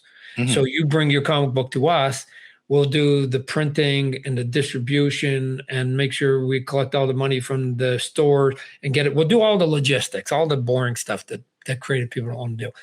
And then we'll charge you a flat fee. And then minus the flat fee, everything else is yours.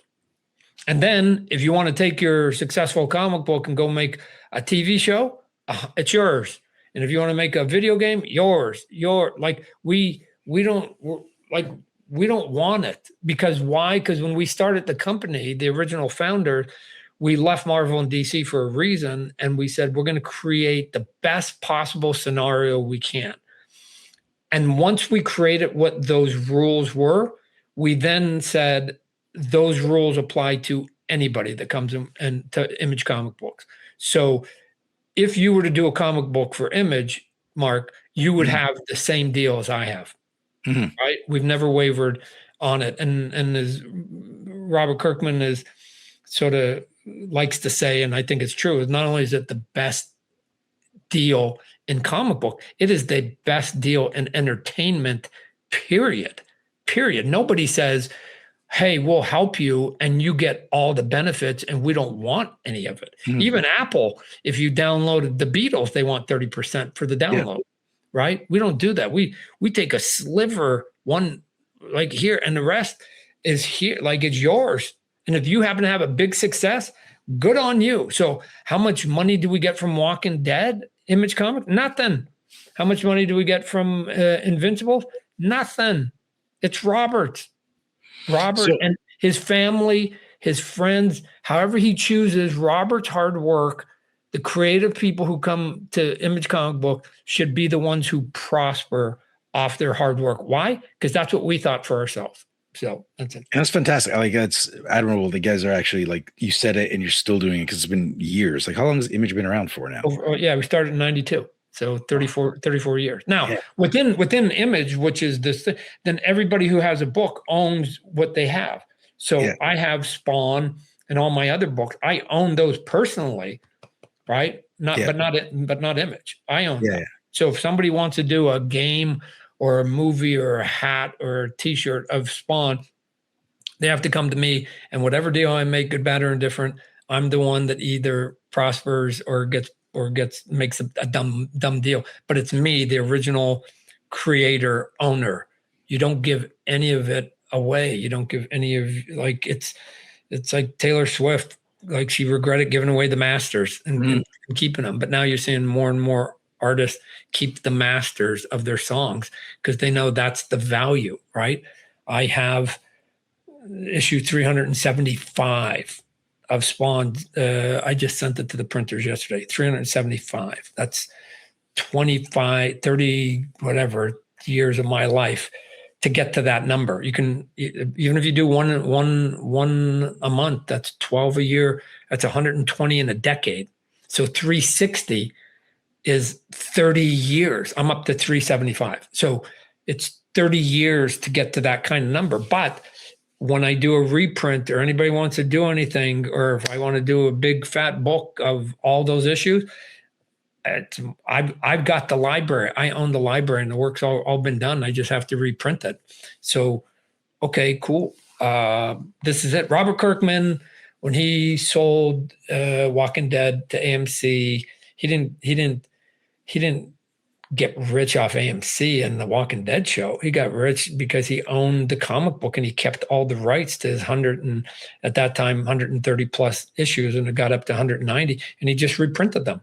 And they started getting bought in bookstores, Walmart, Targets, besides the comic book. And then he was doing trade paperbacks, right? 6 issues, 12 issues, hardcover 24 issues, softcover 24, 50, and he was doing that globally to the tune of tens of millions of dollars, right? So I don't know, there's a path in which the creative person doesn't have to be what you normally hear, which is artist painting sells for 12 million, artist dies penniless under a bridge. Mm-hmm.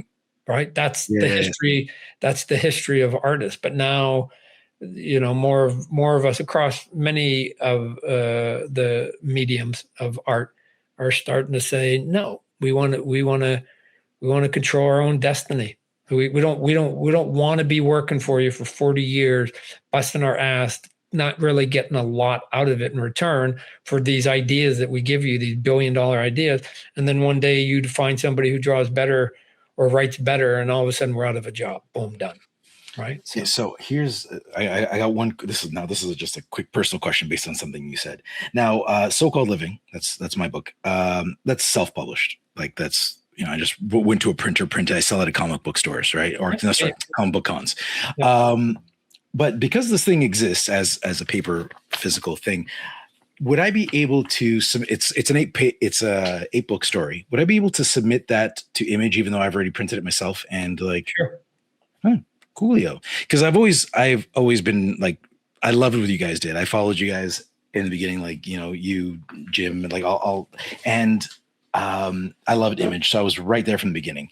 And that's kind of falls into the whole, that's really when I really got into comics. So that was excellent. And now that I'm finally producing my own, my problem is trying to get it out there. But so I don't know. So Image is going to be one thing I wanted to try out. I haven't attempted yet. I'm pretty sure you guys have an approval process. You're not going to just take any, this might be shit. You don't know. So I'm assuming somebody's going to look at it and be like, all right. Right. Because you don't just, we have an internal criteria, and we're constantly picking up books, but again, we can't do 500 books, right? We're not yeah. So we generally do between 50 to 80 books a month. Right. Okay, cool. Well, that's a good number. Yep. That's a solid number.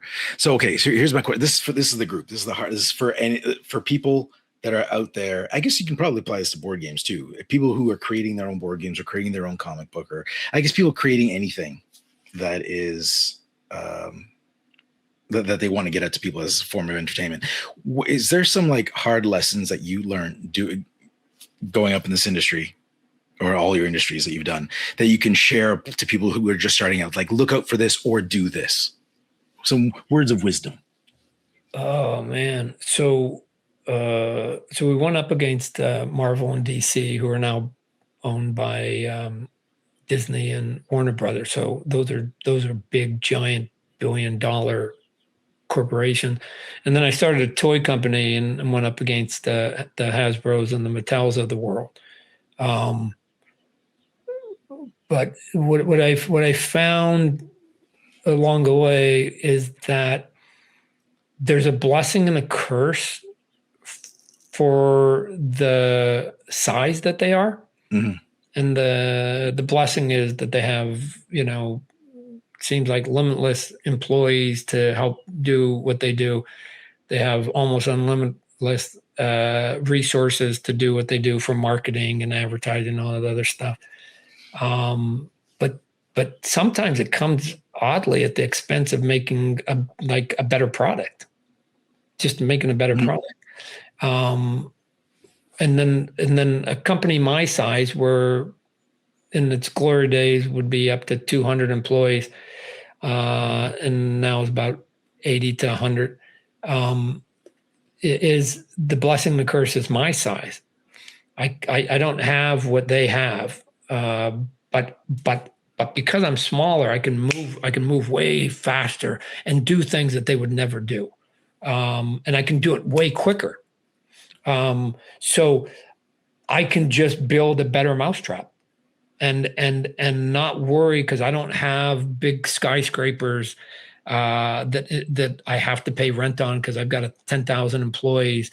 I don't have to go be doing all the big advertising, whatever else. So I can take all that time and effort and just put it into the core product that you're selling. So how do I survive against Hasbro and Mattel at Walmart and Target with my toys? I just make a better toy than them, period, out. And if they say otherwise, I'll go to the mat saying no, they don't, because they're worried about profits. Why? Because they're a public company and they must produce profits every 90 days to their shareholders. That's the fiduciary responsibility of a public company, period, out. And if you don't have people that are doing that for your company, you should fire them and get people that are doing it. But because of that, I can do things that they can't. I can think longer than 90 days. I can not worry about my profits because I own the company. I always tell my employees, get me to zero. Money out, money in. Get me to net zero. We're good, because that means we get to do it for another year. That means I get to put more money into the product. And so if I got a better product, at some point that matters. If it matters. So I didn't have Star Wars or Marvel or DC or Transformer license when I was doing toys. I had Spawn. What is Spawn compared to anything else? But here's what I did have. My toys were bigger at the same price, and they had more detail and more paint. And so just on the eye test, people could see they were getting more value at the price. They're going, oh my gosh, I can get that. Don't know what it is, Spawn, but super cool. Or I can get that over there. It's okay. And it's the same price. I can get, it's more plastic and more art. So I don't know, at some point, do you want a Hershey bar for $1 this big, or this big? Fucking take the big Hershey bar for $1, right? I was giving them plastic. I was giving them more plastic for the same price. Why? Because I could. Why? Because I didn't have to maximize my profits every 90 days like they did. So I found their weaknesses. I used some of their formula, but then I found their weaknesses. And the weaknesses are that they're so concerned about profits that they take it away from the end product, or they have to elevate the price. And you might not. You can, even if you're making the same product, you can go, well, I don't need to make $1 billion. I'm not a public company. So you can then have the same product at 20% cheaper. People understand value. They understand quality and they understand value. And if you can deliver one of those two, you're going to get noticed. But if you can deliver both, shit. So I've always said, build the Cadillac, sell it at Ford Motor price. I got your first full line of Spawn toys. Actually, that's what got me. You actually got me into toy collecting too. I had to stop that because that takes up too much room. But so that's why I have these Spawn toys that I showed you here. And even this guy was at the bottom. They're just sitting around my desk. Why would Mattel or Hasbro, billion-dollar companies, allow me to have one peg at Walmart or Target? I don't know. That's their space. They're $1 billion. They're Godzilla. They are Godzilla, and I'm that. Why? They have everything on their side. How is it possible that I've got space? There's only one answer, because I make a better product than them, and people recognize it. Well, you definitely elevated the toy market for sure. And you've even topped yourself, because I remember when I saw the first line, I was like, these look awesome. And then you see what you're putting out now compared to what it was, even awesomer. Like they're so much better now. Right. Because people now have taken a page out of my playbook, and I've got a lot of competition. So it forces me to stay on my toes. Which, right? When I first started, I was the only guy doing it. So it was like, oh my God, what's happening over there? Right. But now I go to Toy Fair or San Diego Comic-Con or whatever, but Toy Fair, where everybody brings out their toys. And I could walk around Toy Fair maybe, or when I first started the toy company, maybe there was 3 toys I was jealous of. And now I go to Toy Fair and there's like 1,000 toys I'm jealous of. The elevation of toys has gone up because a lot of companies basically go, hey, Todd did it and it worked. Why don't we try it? Yes, try. Yes. Go become your own little company. Yes. I did my comic book Spawn at work. Yes, you should try it too. Yes. I don't begrudge you. I don't begrudge the competition. I actually endorse it, going, come on. You guys can do this too. Because when it works, I got to tell you, Mark, and for whatever reason, I don't know why, I tried a couple crazy moonshots and they both work. It's a good life. Mm-hmm. It's a good life, both in terms of like stress because you don't have any, because you're your own boss. Nobody gets to tell you what to do. And you got financial rewards, and you don't have any of that stress. You can pay and feed your babies from now till they go to college. Cool. Done. What else? Like, that's it. You're doing what you like. You get to make your own decisions, and you get paid handsomely for it. Who doesn't want that life? So I wish it upon everybody. I'm always like, go. So there must be like, it must feel good to know that you had so much impact on the industry and people and things around you just by just doing what you love anyways. It's not like you're not Tony Robbinsing this and going out there being like, I'm going to help you. You're just like, I'm doing this thing. And because of these actions I took, there's all these ripples that came off of me. What you need when people sort of jump off cliffs is you need survivors, because the more survivors of the people who jump off cliffs, the more chance you're going to get people cliff jumping. Right. Mm-hmm. And so you need somebody like Robert Kirkman to succeed at a big level. And you need somebody like myself. And then I could give you 4 or 5 6 other. I wish there were 100 examples, because the more people that can tell these stories up on stage, the easier it is for somebody listening to go, well, if all those people can do it, why can't I do it? Right. That's it. That's the piece I'm trying to get across of but again, this is a personality. You also have to have the personality. But the question that I think everybody should be asking is, why not me? Why not?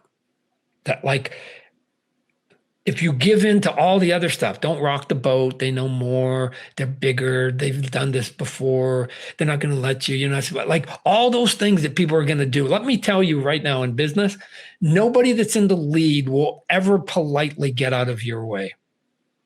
Oh, IBM. Oh, Apple products. Oh, here, indubitably, like Chip and Dale, the 2 little chipmunks.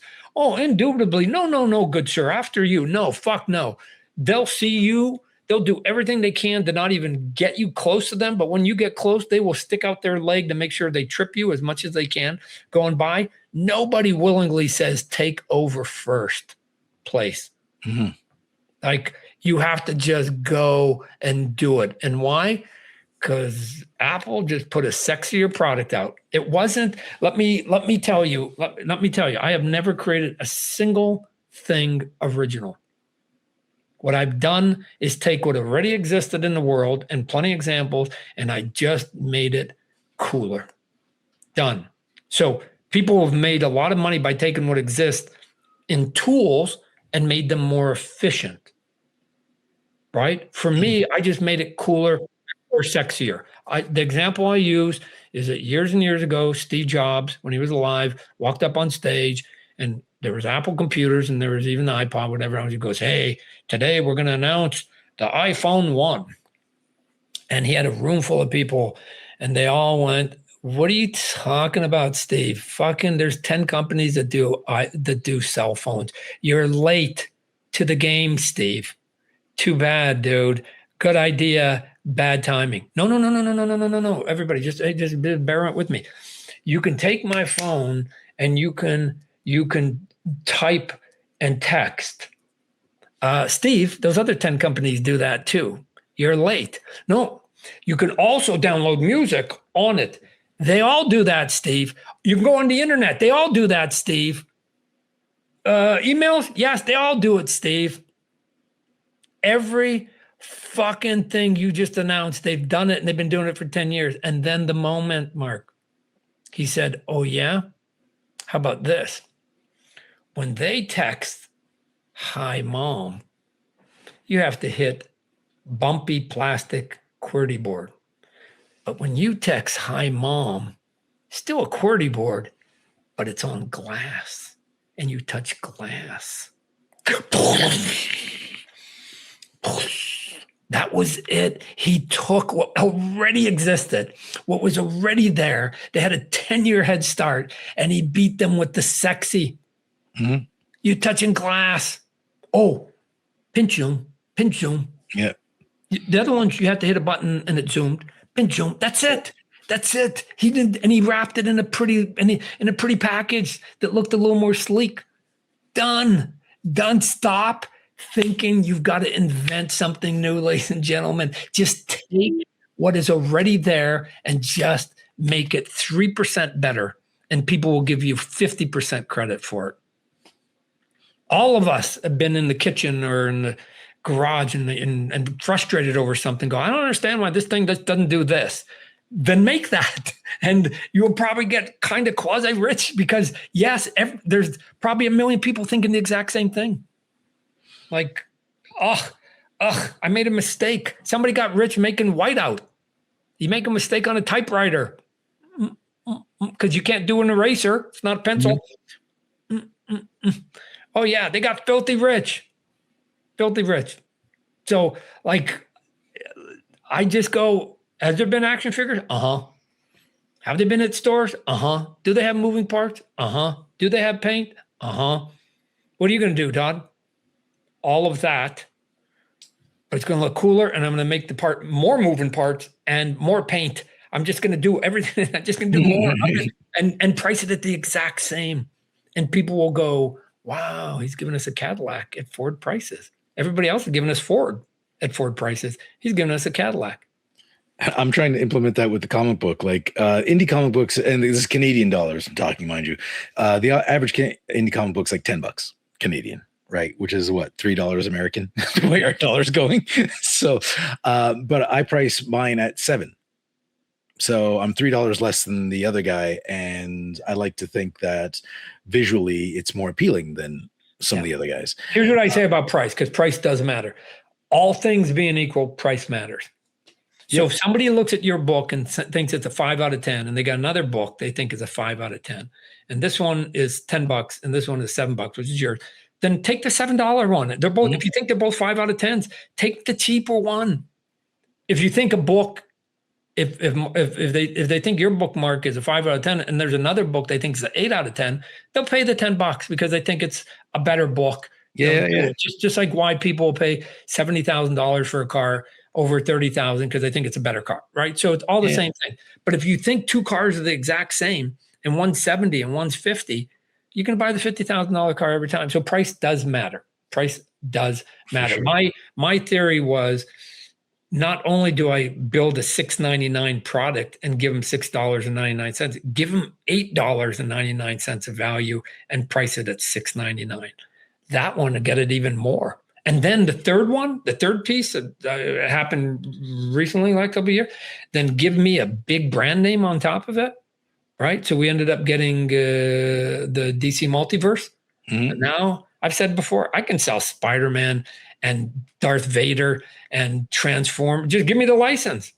They haven't, right? So I finally got Batman and Superman, and the license was this big, and they gave me this much of the license, what they call collectible. And in that piece, in 2022, I believe, we outsold every other action figure line. Nice. Not only the big piece that I didn't get, but bigger than Marvel, bigger than Star Wars, bigger than we sold more because of this little piece. Because why? Because I got good quality, good fair price, and it's Batman. It's a big word. Dude, your toys are the best by far. So, not always, but again, it's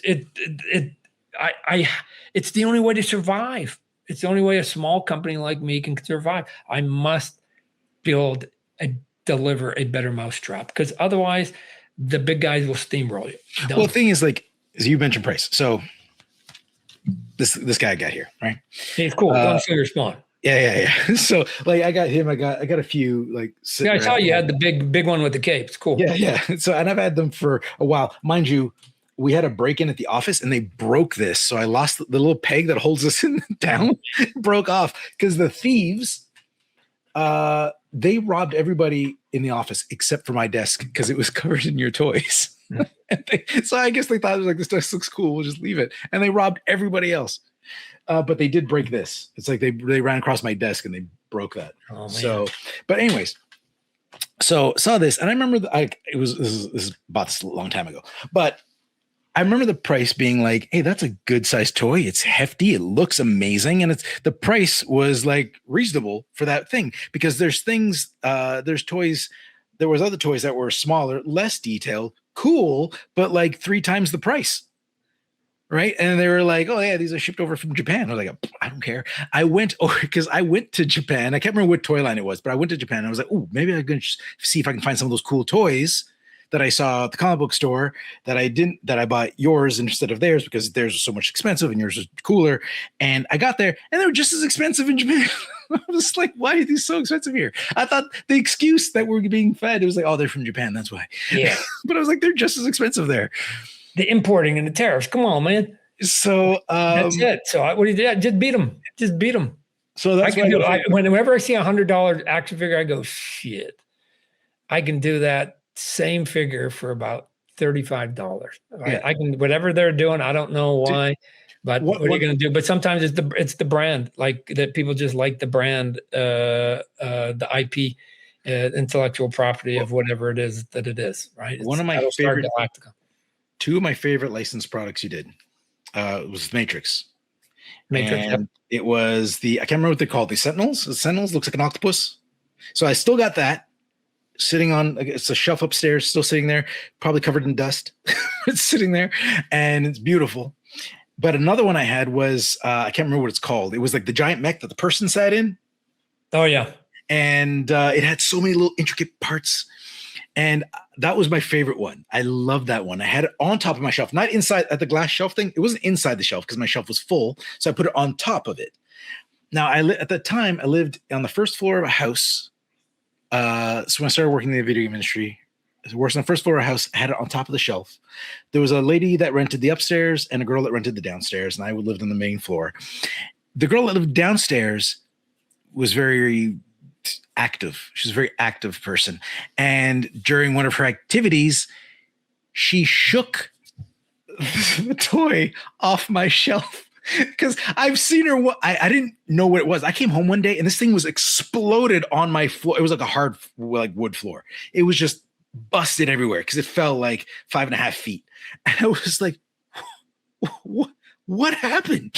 And then later that day, she was at it again, and I see things on the shelf like, tick, tick, tick, tick, tick. I was like, oh, you did it. It's like, you're what happened. So her activities, this is a family show, so I won't mention what they are, shook it right off my shelf and exploded it. And that was probably the one moment where I came home, I just looked at it. It was so beyond repair. I couldn't even get mad. I was just like, I'm just going to scoop this up. And then I took everything off the shelf that wasn't behind glass, took it all down. I was like, nope, you're not breaking anything else. Thank you very much. Oh man. Oh, they do. All the toys have to pass for quality control, what they call a drop test. But the drop test isn't quite from that height.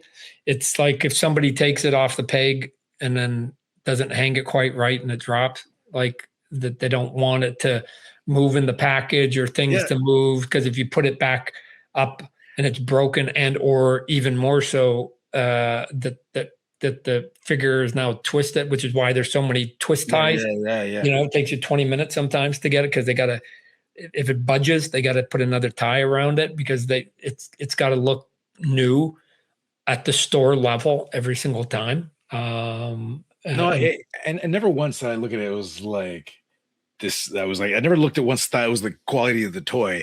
It was the quality of my neighbors. That was the issue. So, but yeah, I'm like, I don't know. I wasn't there. I just got home and it was there. I'm guessing it just fell, and it was an old house. So it was high up on a shelf. It fell and it was just a hardwood floors. There was no carpet. And it just like, Mark, shit happens. Shit happens. It's called life. So anyways, that was that. But yeah. And but yeah, thanks for the tips, because like I think I'm gonna use your motivational speeches, because I'm actually working on I'm working on a little toy line myself too. Not like yours. I got plushies. These are prototypes. Okay. Yeah, that's cool. Bunny prototypes that go with my brand, the comic book. So, and I'm working on those, but and they're going to be custom. So that's what I'm trying to offer different. It's like, what's different about that? So I'm trying to have like a custom label thing so people can get them custom laser cut, where it's like, your baby daughter was born, so you can get like, Ashley in the year she was born, like etched into this leather tag that goes on the ear. So that's what I was trying to do, is hit that like custom market. So people are looking for something for those special moments. Yep. So anyways, I think like thanks for coming on. I don't know if you have anything else that you'd like to cover. We can I could stay here all No, day. I love talking board games. Yeah, we're good. We're good. I actually got to get a little bit of work done today here. Yeah, sorry, man. And like, I really appreciate you talking, and we're talking board games, getting into it, because I love listening to you. Last time I saw you was at Fan Expo in Toronto, and it was the only time I got into that big room, and it was like standing room only. So I was up against the wall. So I was in the very back. I didn't know you were there. In all honesty, part of it is just playing hard to get. I usually do 2 shows a year, New York and San Diego. And so, you know, it can be, I mean, I did a show a couple years back in Florida, and they reminded me I hadn't been there for 20 years. Right. And I'm like, oh man, no wonder there's a big lineup, because it's been 20. So sometimes not showing up is actually good, because there's pent up demand then. Because I've got peers that show up at every other convention, and people, I think, start taking them for granted. So no, I think whatever you got the secret recipe, man. You're doing great. Because the year you were there, it was the year I started dating my wife, actually, and we weren't together then. We started dating shortly after that, and you were signing at a table somewhere else, and you got up, and I didn't realize, I guess you were just finished. You just got up, you're about to leave. And I came up to you on the side, and I started talking to you about how, like, whatever nonsense. And you stood and you took a picture with me. So I have a picture, and the person who took the picture was my wife now, but she wasn't my wife then. I gave her the camera, and I was like, take a picture. So I have this picture of me and you, and I'll include it in this video. So if you ever watch it, you'll see it. Because I'm going to take this and I'm going to re-edit it. So there is a bit of a bias too that I'm born in Calgary. That every time I sort of come back to Canada, they sort of treat me a little bit better than some of my American compadres. They're like, "Oh man, he's come home. Todd's back. He's back." So they haven't forgotten that I'm Canadian too. So it was great. Well, again, so thank you, Todd, for coming on the show. It was great having you on. You're, again, huge inspiration in my life. So, and I'm pretty sure you've been an inspiration for other people. So thank you so much for coming on to talk board games and to give some advice and to get a little bit of comic book talk in there. So all of that was fantastic. I love talking to you. This was awesome. And if I don't know if I'll ever see you again, if you'll ever come on the show again, but it's been fantastic. And I just wanted to let you know face to face as this is through a camera, that you've played a huge role in my life, and I appreciate you. So thank you for that. All right. And I wish you the best of luck, because people who do what you do, again, is not an easy task either. So you keep pushing it up. And I can make one promise, that as much as I like you, if we ever play at the head in the board game, I'm going for the throat. Don't worry about it, dude. I'm going for the throat. So, I'm going to kill you. So I'm going to take you down, whatever game we're playing. Yep. All right. Well, see you guys. Thanks for joining us. And all you right. Don't go anywhere. I need you to stay. That's right. Okay. Bye, everybody. Thanks for joining us. If you like this video and you want to see more, subscribe to our channel. It's the best way to keep up to date with everything we do here at Board Game Coffee. But if you want to see more right now, we got plenty of videos to choose from. And if that's not enough, follow us on Instagram, Facebook, and Twitter. I'm Mark Maya, and this is Board Game Coffee. And remember, have fun, keep gaming, be social. See you next week.